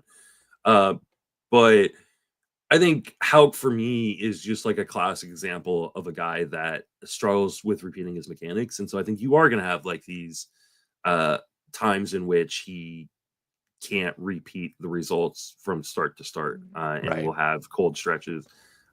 And I do worry about the health, right? Like, yes, he threw 178 innings last year, but he has been a guy who struggled with health, throughout his career. I I see the upside on a guy like Hauk, but I don't know that the upside is as high as we thought it was going to be at one point. The strikeout rate has kind of dropped off from where it was early on in his career, especially when he Hmm. was kind of a reliever. And I don't know that it's necessarily coming back to like a like Has I he don't think turned he's into going to be like a a big ground ball guy, or is he a? Am I wrong on that? How didn't he? Isn't he a yeah massive ground ball guy? Okay, yeah. he's a So he massive doesn't care ground ball guy. about strikeouts. Yeah. He's like, Um, get me out in 3 pitches on a weak grounder I think to he's Trevor Story. Yeah, I think he's like a high threes ERA guy, with kind of mediocre strikeouts. Good whip That though, or no? I have a 124 whip, so fine. Like, Okay, that's not terrible. but like It, I don't know is that he the cheap upside is enough there. then at pick 207? He's in the same group that we're talking about here with I Luzardo and I Boz just and there's Lodolo. too many. I'd rather have all those guys. I Yeah, think. Bueller, of course, leading the I think you can charge. make the argument against Lodolo, like, right, because at Yeah, least which I did. Lodolo's like, in Cincinnati and has been not been healthy.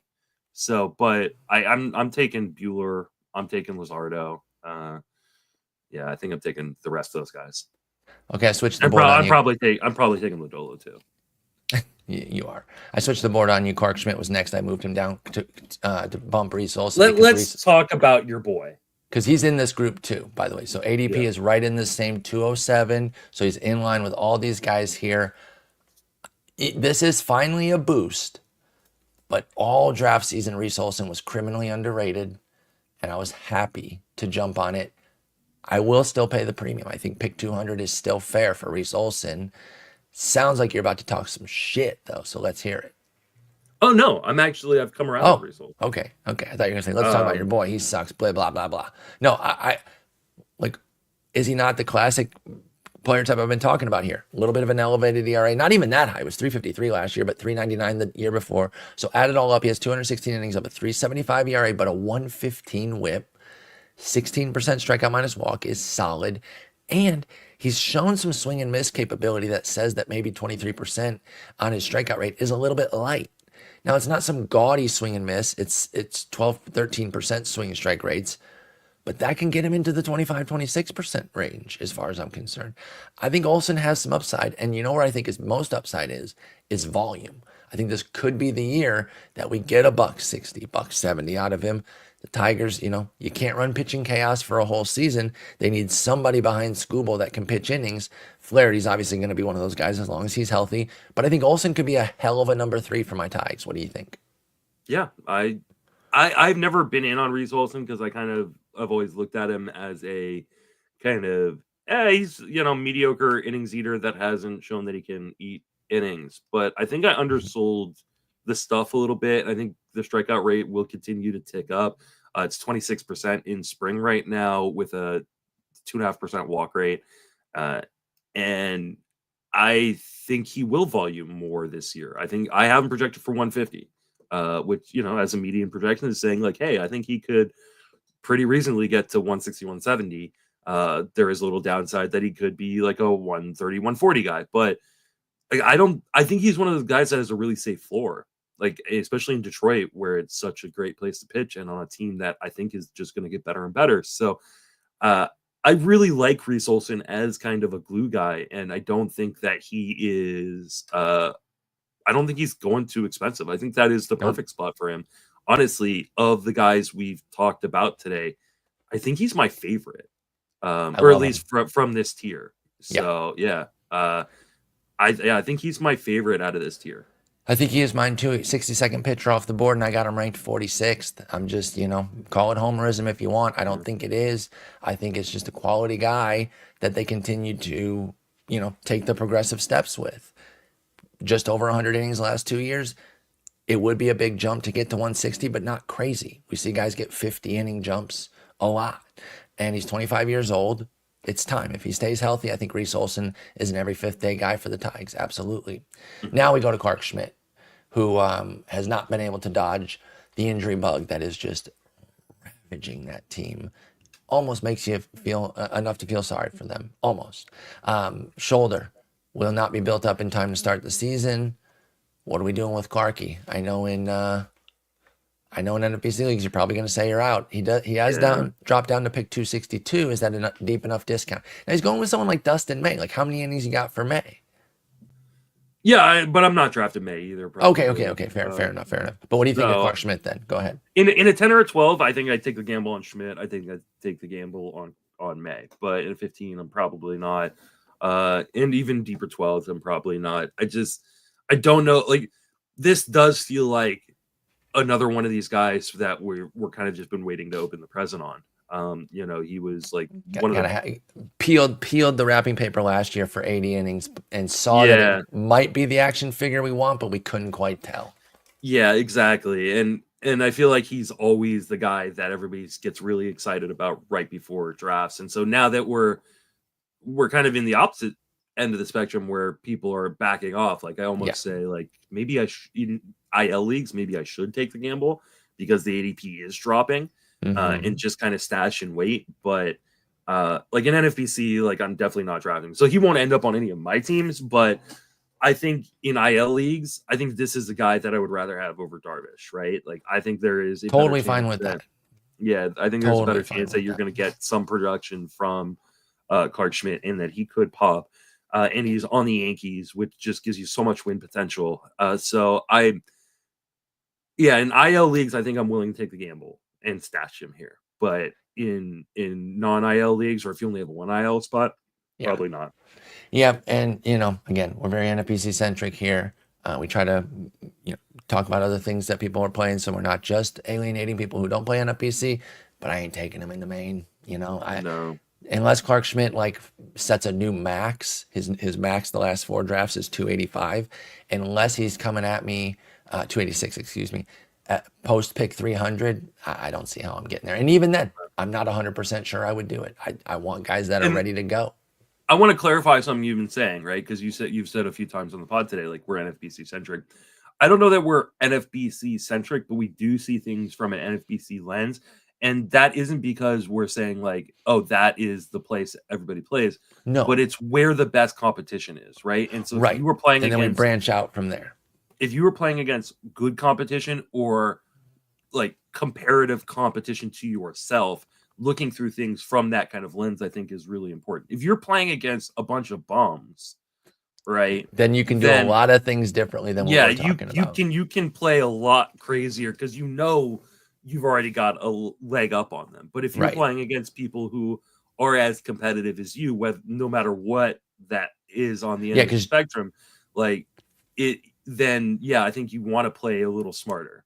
Just listening to a podcast like this, not saying we're like the greatest thing ever, but like just seeking out fantasy podcasts puts you on a certain level of competitiveness. Yeah, absolutely. And so that's a great point to make there. Again, we're not saying like the NFBC is the only way to play or anything like that, but we're starting up here and then you can kind of funnel down where your competition level is and decide, well, my guys left Spencer Schwalbach on the IL or on the waivers for 3 weeks last year. I'm not in a league where they get everybody the millisecond that they pop. So I can play it a little bit softer here and there. That's a great point. All right, Chris Bubich, my boy Tit Scratch. Nick Pollock, ears bleeding at that joke. I was going to say he's back, but like he hasn't really arrived yet. But I think the arrival's coming. And you said I'm going to have to sell you a little bit. So let me see if I can do that. Now, we're talking small samples here off the rip. So please don't give me too much of a hard time there. I'm acknowledging that. These are small samples that I'm buying in on. But we had the little 3-start biddy before he popped and had to get TJ. We were starting to see a little something there. I remember there was like a good start against Atlanta as well. And we're like, whoa, Bubic against Atlanta. Okay, that was pretty nice. Ah, dang it! Literally, the next start was bad, and then the start after that, he had to go to the IL with TJ. But then last year came back and was sneaky awesome out of the bullpen for 30 innings. The swing and miss was there again. The control was there, and he was a force in the bullpen. Now, bullpen's easier, sure, Yeah. get that. But he's come to spring and it's all still there. Again, I don't give a shit about a 6.48 ERA. I'm looking at a 16% strikeout minus walk, which is not like eye-poppingly amazing, but Ks are better than what he was pre-injury. Walks are better than what he was pre-injury. And I think he's ready to break out. Chris Bubic, believe it or not, you might not remember, he was a top prospect. Yeah. I was going to say top 100, but technically he was 110. We call it our top 100 list, but Eric sometimes pushes it beyond 100. So top 100 is kind of a shorthand. He wasn't technically inside the top 100 technical Tommies, okay? But he was in the top prospects list of 2020 at 110. We're not that far removed from him being, from having some prospect hype for Chris Bubic and thinking that he could be one of the next big things for KC. It's taken some time because of injury, but I think he's ready to go. And I think we're going to see 130 innings, 25% K rate, sub 8% walks, and quality ERA and whip with a good ball club. Nothing too terribly flashy, but like good. Like we see that KC is generating these quality starters. I think Bubic is next in line. I'm in.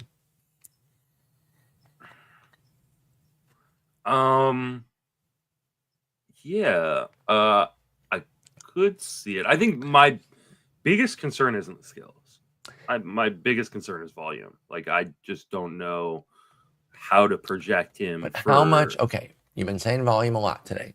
Yeah. Isn't that a given once we get past pick 200? Yeah. No, Because anybody with guaranteed volume kind of sucks. And I mean that relative. Like if they have guaranteed volume this late, it's because they're not that good. So we're starting from that point. I agree and I understand that. I think his ADP, because I have his ADP from the ADP I'm looking at, is 283. And it's 288 in the last four. So he's going in the same spot Bubic is. So I think the only person I'm looking at like here kind of in this spot where the only two guys that I'm looking at here at the spot that I think I'm taking over Bubic. I do think I need to up his projection. Sorry, I'll do that. I'll do that today. No, how dare you? Is Michael Wacha his teammate? Okay, fair, yeah. I guess Nick Martinez too, right? But because they did just talk about him, and then Max Meyer, who's just my dude, right? Like I'm just a Max Meyer guy. I'm with you on Max Meyer. I think there are other interesting gambles. You got like Jack Leiter down here. You've got Eduardo Rodriguez. We talked about Michael Soroka. I don't mind this because I think this is like an area in which you should be taking these gambles. Yeah, this is a choose your own adventure sort of area. Yeah. So if Bubic isn't your guy, I get it. If you got other guys that you got to go get, but be open to it is all I'm asking, and you are, and I appreciate that because I do think the talent is here. And if we had done this yesterday, he got crushed in his spring outing. I would have had a lot flashier spring numbers to give you. I know we don't care about that. I'm just saying I could have given you a little bit of a shinier toy to look at there. Again, I'm laughing about it because it doesn't matter, but he did get beat up for the one spring start. I think for me, I don't care. It is the volume question. We're talking about a guy who has never thrown more than 130 innings at the neither have you level. So who are you to throw stones? Well, I'm not drafting me. I know. Like to say neither have you. How many innings have you thrown? Like I am a DH body. I am not a pitcher. Dan Vogelbach. Yeah, exactly. No, you're right. You're right. A couple of $130 seasons, but 129. We'll give him credit for that. But that's not crazy. I think you're right, though. I think it is. I think this is the choose your own adventure spot. I'm dying. And, do you want to take the gamble on Bubic, or do you want to take the gamble on like literally the same guy in Michael Soroka, right? Right. Like a guy who has 100%. not been able to stay on the field, but Former has top looked great in prospect. spring. Former top prospect. Got beat up in his last outing as well. Right. Literally, the parallels are endless, Yeah. even right down to the recent spring outing for And Soroka and Bubic. I honestly don't know that you can make the argument one way or the other that is going to be definitive. No, I think it's I think, preferential at that point. yeah, like I honestly think, like for me, maybe I go with Soroka because I think the Braves are going to be really good again. Well, he's not But on the like, Braves, so that you have to determine the oh Nats God, versus the Royals. the Nat, yeah, sorry, the Nats. Does that push it back toward Bubic, or do you still go Soroka? Soroka's reached a higher height, and I would give you that. And I do think that with these guys that are returning from injury, like Bubic and like Soroka, who've been in the majors for a while, I look at their previous career high of innings, and I don't say that that's what they're going to get this year, but I do believe it's on the table. So even though we haven't seen a ton of innings from Soroka in recent years, he got 80 last year. Could he zip all the way back up to the 175 he had in 2019 at age 27? Yeah. I think yes. Meanwhile, Bubic has peaked at 130. Yes, I think he can get to that 130, but that still leaves a gap there. So I'm with you. Between Soroka and Bubic, it's very close. I think I lean Soroka. And I think, like, no matter what you do in terms of these guys, just be ready to drop. Like, just Don't hold too long. Don't hold super long. If they don't look good in the first few starts, just drop to the next guy. But I don't have a problem. I think you've talked me enough into Bubic that I think he is on my board. Probably still won't end up with him because there will be guys that at least you're open to it. That's all like there's just guys I like in this area more. And one thing I will say too, what you just said about if they don't work out, you drop them. If they come back around and you don't get them, do not beat yourself up for the drop. Because other people are gonna have bad drops. Stick and move, baby. You cannot get hung up on that, especially in these shower leagues where you have to stick and move. But even in a 15-teamer, and I'm going to quote him like I do every damn year, Scott Pianowski says, if you never make a bad drop, you're being too tight. And that's the truth. You're being too tight. And again, I'm not someone who's going to sit here and tell you to cut your 10th round player on April 18th. So I'm not saying get stupid with it. I'm talking about the back end churn. If you never are bothered by one of your cuts, you probably held those guys too long because it's opportunity cost. You miss out on what's coming and getting hot early on. So you gotta have some churn spots there. So don't get hung up. I am a believer that, and like I know some people said, well, whatever week you drafted him, like go from the back and like that is like, and I don't think that's a bad. I think it's a pretty good guide, especially for the early round guys. So even the majority of even good teams, you are going to drop, like if you draft 30 guys, you're going to drop 13 of them. So that like, many, you think? Yeah, I like when I I'm went just a better drafter than you. Ooh, when I went through like my my redemption series and my apology series. Yeah, like you're lasting with 17 guys, like usually. Now some of that is like the last month of the season, you are dropping whoever. Like you'll drop your first round pick if he's not. It doesn't matter. But I am a firm believer that anybody in the back third of your draft is droppable immediately. And really anybody in the back half of your draft should be droppable immediately, depending on depending on the like if you lose your 16th round pick, if he's out for 6 weeks, he's not droppable. Okay, that's different.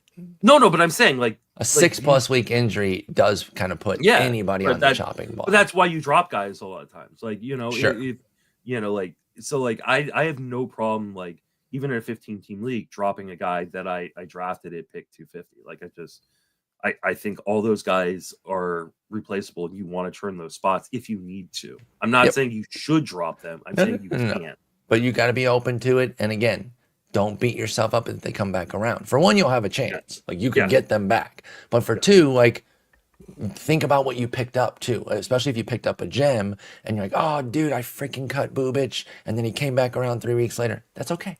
That's okay. It's going to happen. That's part of the game. All right. Where are we at here on our sheet? Matthew Boyd. He's back, baby. He's pretty good with Cleveland last year. I'm a Boyd boy. Obviously he's a former Tiger. He's going out to Chicago this year for the Cubs, which is a double-edged sword.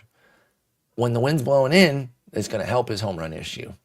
When the wind's blowing out, ruh-roh. Now, that was a big part of his success last year. It's 40 innings, so let's keep that tempered with Boyd. But he did have a .9 homer 9, which is very nice. Skills have always been there, the core skills, strikeouts, walks, that sort of stuff's always been there pretty consistently. Not every single year, but consistently throughout his career. It was 20% last year. Can he survive in Wrigley? I guess is just the easiest question with Boyd. Again, volume is a question, but he's 34. If he's healthy, they're going to let him pitch. I know he hasn't reached over 100 since 2019, but he's another one where I look at his high of 185, and if he's healthy, they'll let him pitch 185, in my opinion. So can he survive as a Cub, Matthew Boyd? I mean, he survives as long as that arm holds out, right? Like, I just think that is who Matthew Boyd is. Like, I don't have any illusions that he's going to throw 140, 150 innings. Mm-hmm. But, like, if you get 75 to 100 good innings at the start of the season, then you pivot to someone else. Like, this is the perfect example of drafting a guy for now and then worrying about later. And I totally am fine with that.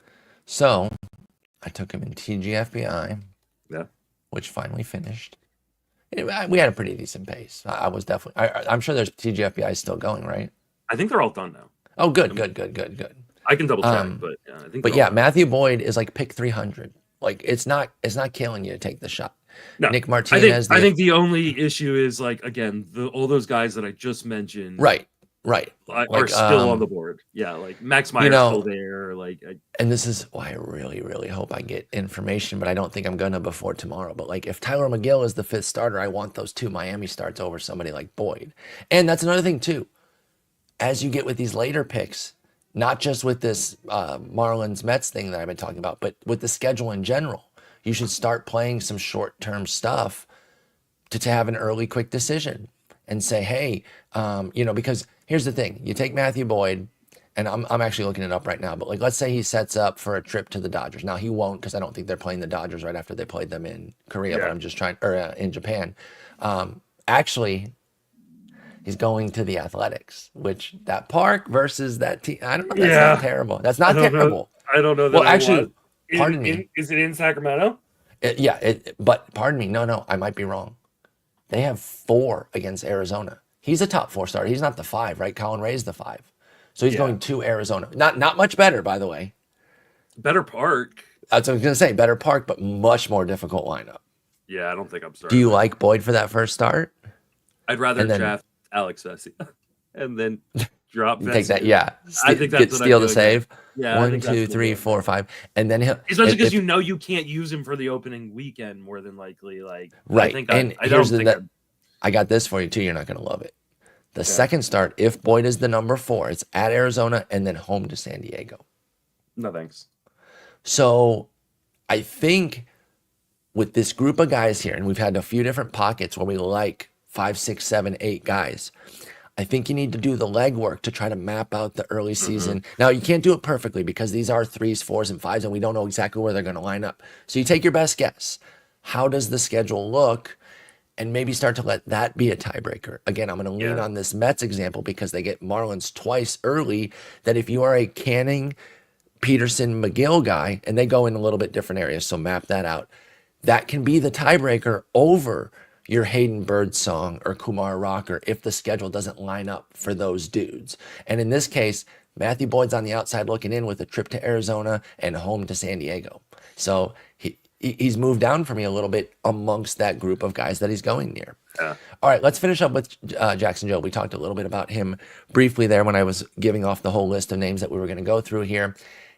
It's not official. I don't think he's actually been sent out to minor league camp yet, but I don't think he's going to get the spot. I think it's going to be a healthy Maeda and Casey Mize. And again, I do get it. I've drafted Jobe. I want Jobe. I love Jobe. But I also understand the rigors of running a 6-month season and trying to get some innings out of some crusty veteran that you paid some money to. This is, and I hate to be a total nerd. Well, no, I don't. I love being a total nerd. But this is where my OOTP experience comes in, because this is exactly how I would run it. If I'd paid a contract to Kenta Maeda and he was healthy and I had this great prospect, I would wait. and not even like a service time manipulation thing, but more about trying to get some juice out of Maeda while he's pitching well. Mhm. And then I can bring Job up, like I said, either first man up in April, or if things really work out for the Tigers and they can get to May, then he's up for 5 months ready to go. So I guess with that in line with the fact that he's probably not going to get the spot, do you draft him anywhere? Are you more of an injury stat for NFBC? Would you do more of an injury stash or a minors stash? Now, I know you don't do either, but if I make you Yeah, do one, it- I know, I'm making you do one though. Your last, one of your last picks here, because he's pretty cheap still. Job is. He's going pick. Oh, never mind. I lied about that. He's pick 245. Never. That's so yeah, I'm expensive. not doing that. Yeah, But anyway, put aside Job because yeah. he's too pricey. Are you more of a minors or short term? Like let's say somebody who's out for like 2 weeks versus a Oh, minors guy 2 weeks. who could I'm be taking the 2 week guy. I'm that for sure. the injury guy.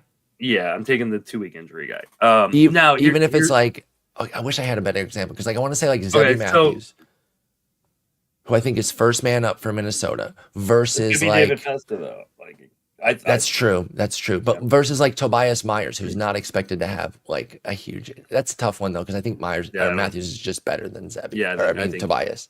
yeah. I can't come up with a good example. It seems like you're going for the Okay. shorter term.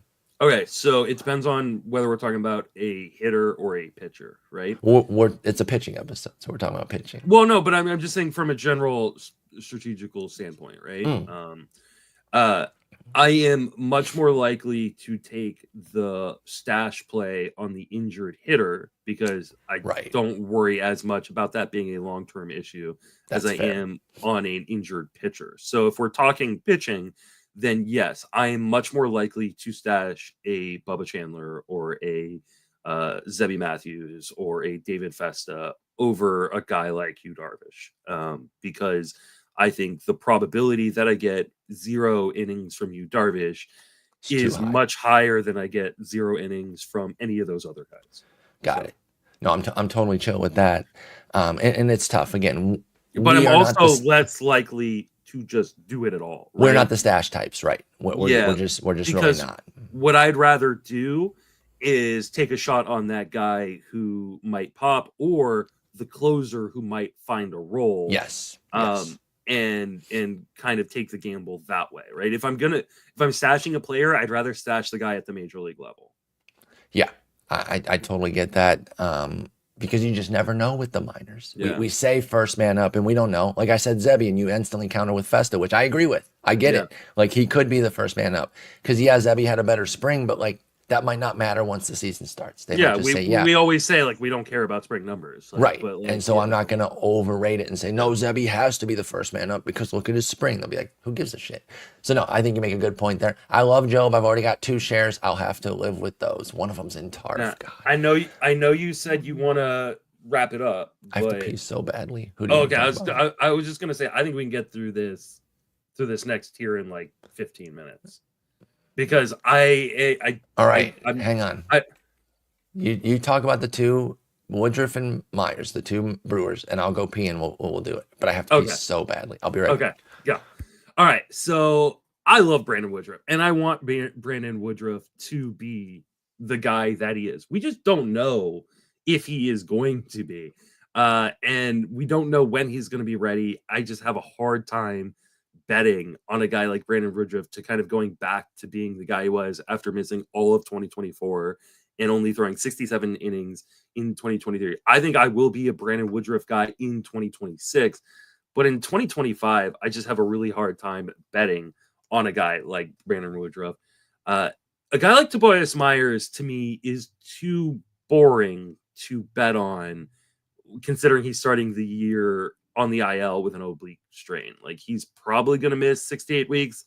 And I just don't think the upside is there to be rostering a guy like that for that amount of time. So for me, it's pretty easy to say like, hey, I'm probably just not going to draft Tobias Myers, and I will pick him up off the waiver wire if and when he is ready to go or getting close to being ready to go. But these oblique injuries, they tend to cost people anywhere from 4 to 6 to 8 weeks, and they have a high probability of reoccurring.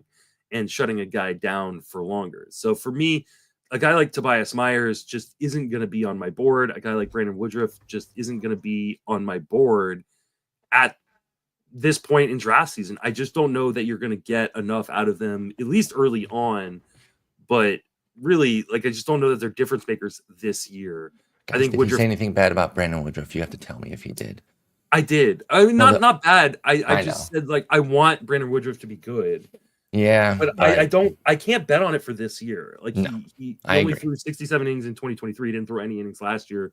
We don't know when he's going to be ready. So for me, I'm out on both these guys. Me too. I was in on Tobias Myers until the injury. It's an oblique, right? Yeah, it's an oblique. So you know you're going to be missing the first obliques. month, maybe more of the season. And I just don't think the upside is high enough to warrant that, right? I agree. I will be in on the waiver bid when he comes up, though. Yes, absolutely. And I said that.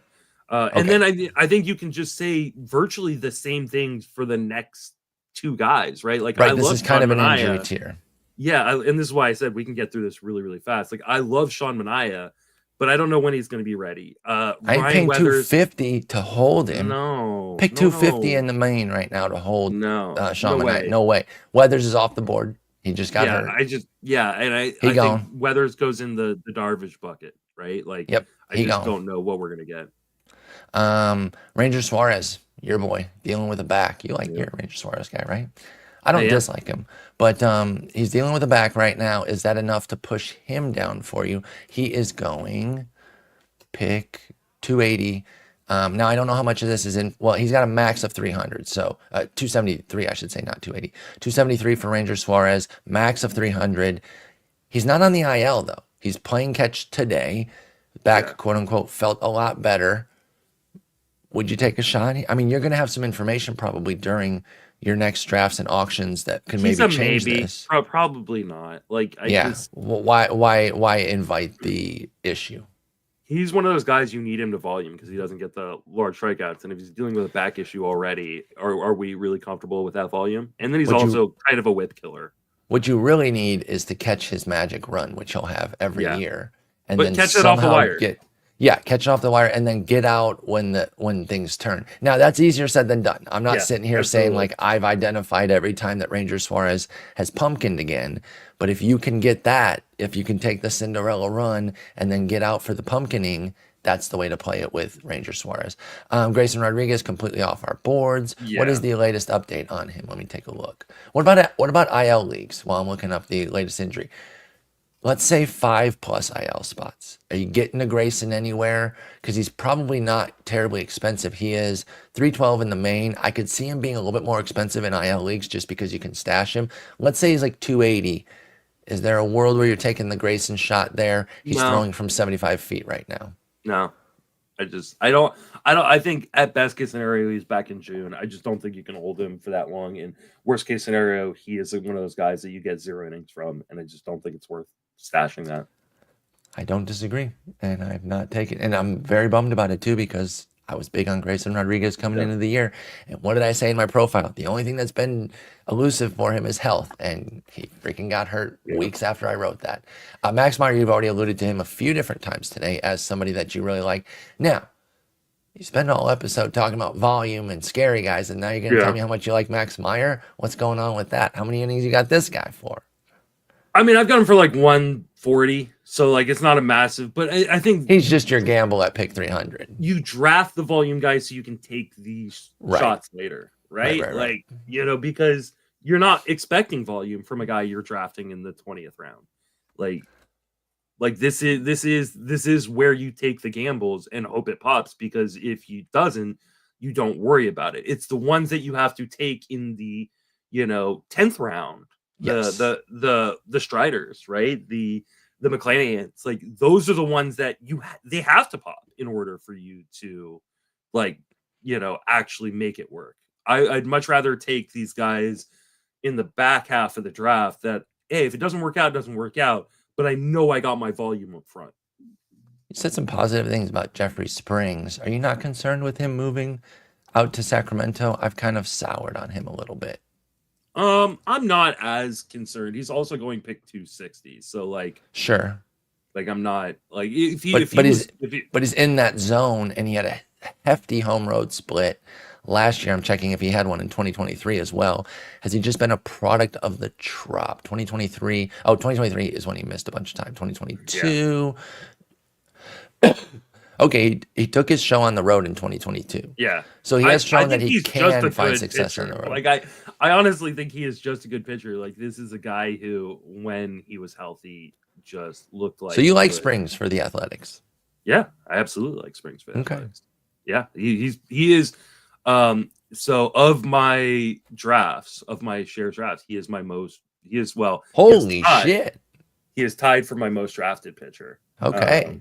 Putting it down on that. Unfortunately, the other guy who he is tied with is Cody Bradford, who is now, which I would have loved if he was in my projections. Yeah, I would have loved that. I think he's probably cooked too. So unfortunately, but so bummed. You know, at least not in any of my main event leagues, right? So right. At the end of the day, yeah, no, I just think that Springs is my most likely guy of the Tampa Bay moving to Steinbrenner, A's moving to Sacramento. He is my most likely pitcher that I'm going to grab out of those guys. Okay. I should have put Mitch Keller in the first tier of like kind of relatively bankable volume guys. Yeah. But here's the problem. It's been bad volume. Yes. Is there a step? Is there any avenue that you can see for Mitch Keller that is realistic? Not like a magic, oh my God, he found something that we had no idea of. Is there anything reasonable that you think Mitch Keller can get to?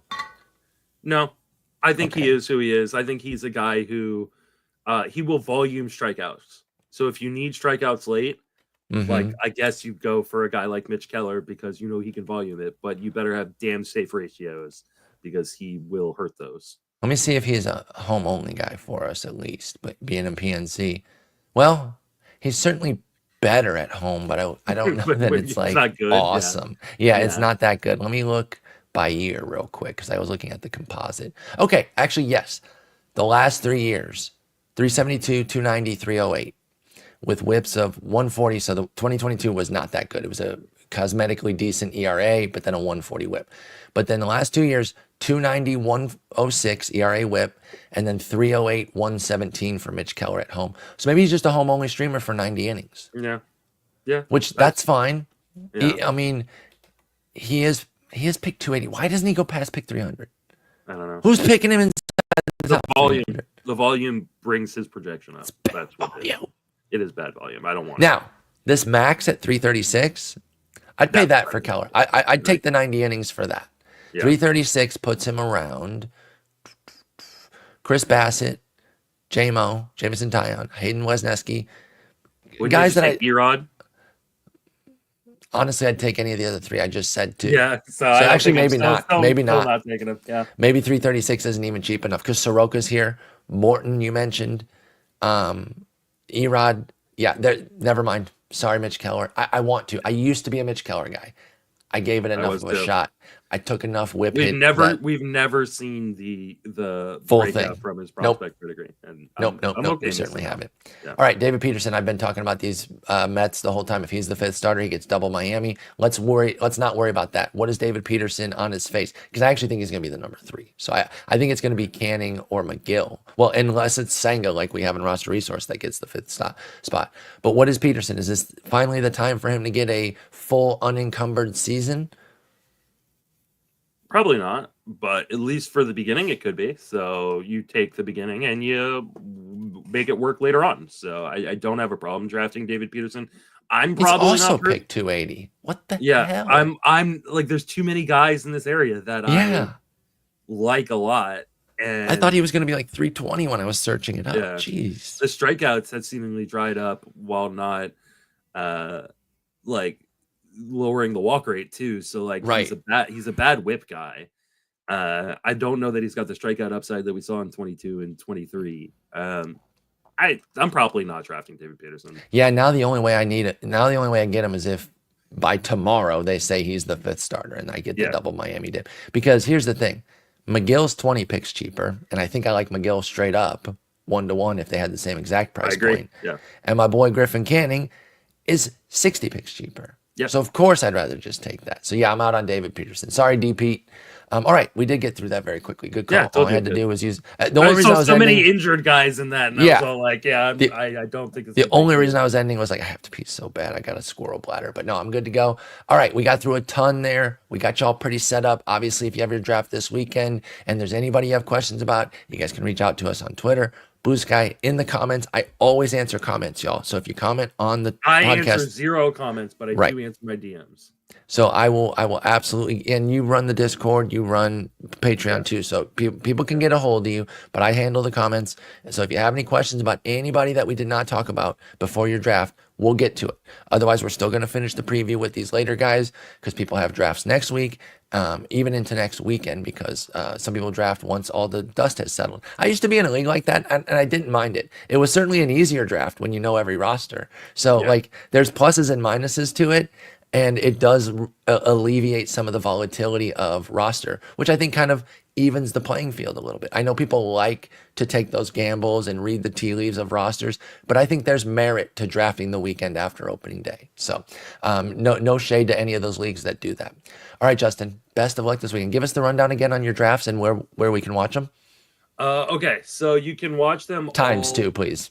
Yeah, you can watch them all on my YouTube, which is Justin Mason FWFB. Thanks to everybody who subscribed, because I finally hit 1,000 subscribers on the YouTube. Let's go. My first draft is Saturday at 6 p.m. Eastern. It's the auction championship, $1,600 auction championship. And then I've got another one on Monday, $1,600 auction championship at 7 p.m. Eastern. And then my main event is 10 p.m. Eastern on Wednesday. So let me just say, live go ahead, I'm stream sorry. all of those. So if you're working all day on Saturday at a desk or something, or if you're busy, I mean, if you're at your at your own desk and you need some second screen, I'm going live at 1 Central, 2 Eastern for my main event. I'll take you right into Justin Mason's auction. You can double dip with us, hang out. You can get questions answered there too, right? You got your draft coming up on Sunday or something. Justin and I will answer questions. So there's access to us without a doubt. Go ahead. I also post all those live streams on Fangraphs. So yes. I forgot to do it for, I think, my labor auction earlier this month. I was still there though. Don't worry. I was supporting you. But I will post the links there on Fangraphs, so that way if you don't want to go searching around for my YouTube, it's pretty easy to find. Yep. And I did a new SP update. If there's a lot of news today being the 21st, I might get another update up, but this is probably the one for the weekend. So if you want to join my main and know who I'm picking, there you go. There's the answer key. But it's a pretty substantial update with a lot of changes, all the injury news. I'm back in on my raise. I made a bunch of changes. So, dude, it's here. We made it through, and now it's main event time or big auction time. Justin's an auction stud. So, like, you play the main event. So, obviously, the main event is still your main event, but the auction's kind of your main event. Yeah, those are my main events. I have cashed, I think, in every single auction championship I've done, and I have, in back-to-back seasons, been the bubble boy on the overall. And so I am ready to take that leap into the overall this year of the auction championship, and I'm excited. Last just plug right here. Today is my 16th wedding anniversary with my wife. So if you want to tweet at her at Mrs. D Salinger on Twitter, and I think Blue Sky as well, and just say my condolences for 16 years of misery, feel free. I'm doing it right now. Yeah. 16 years, such a terrible decision. I love you. So, all right. Well, enjoy your weekend. Also, if I know you're not a huge basketball guy, but I do like having the March Madness just kind of on my iPad. I know your bracket's terrible. Maybe you should. McNeese State, though, baby. They high key popped off, dude. They could actually win a couple games the way they were playing. But I cannot pretend to be Mr. College guy. I don't follow it anymore. I won 35% of my games. Jesus Christ, Justin, your bracket really is cooked. Like it is. Holy smokes. Now, I didn't lose any team that I have projected to go which farther. Is very important, right? If it's just one and dones, you can survive that. But 35% is pretty brutal. it's terrible. Like it was really, really bad. Like I was, and I don't care, but it's like I was just laughing at just how poor I was at picking it. Because I mean, It's pretty literally good. could have flipped a coin for every single game and done better. And done better. Yeah, statistically speaking, you could have. All right. Best of luck this weekend. We will talk on Monday. More pitchers and auction and main event breakdown. 13 people in my league. 2 more. Come on. Come on. 2 more people. Give me my damn draft pick. Talk to you on Monday. Peace. Take it easy.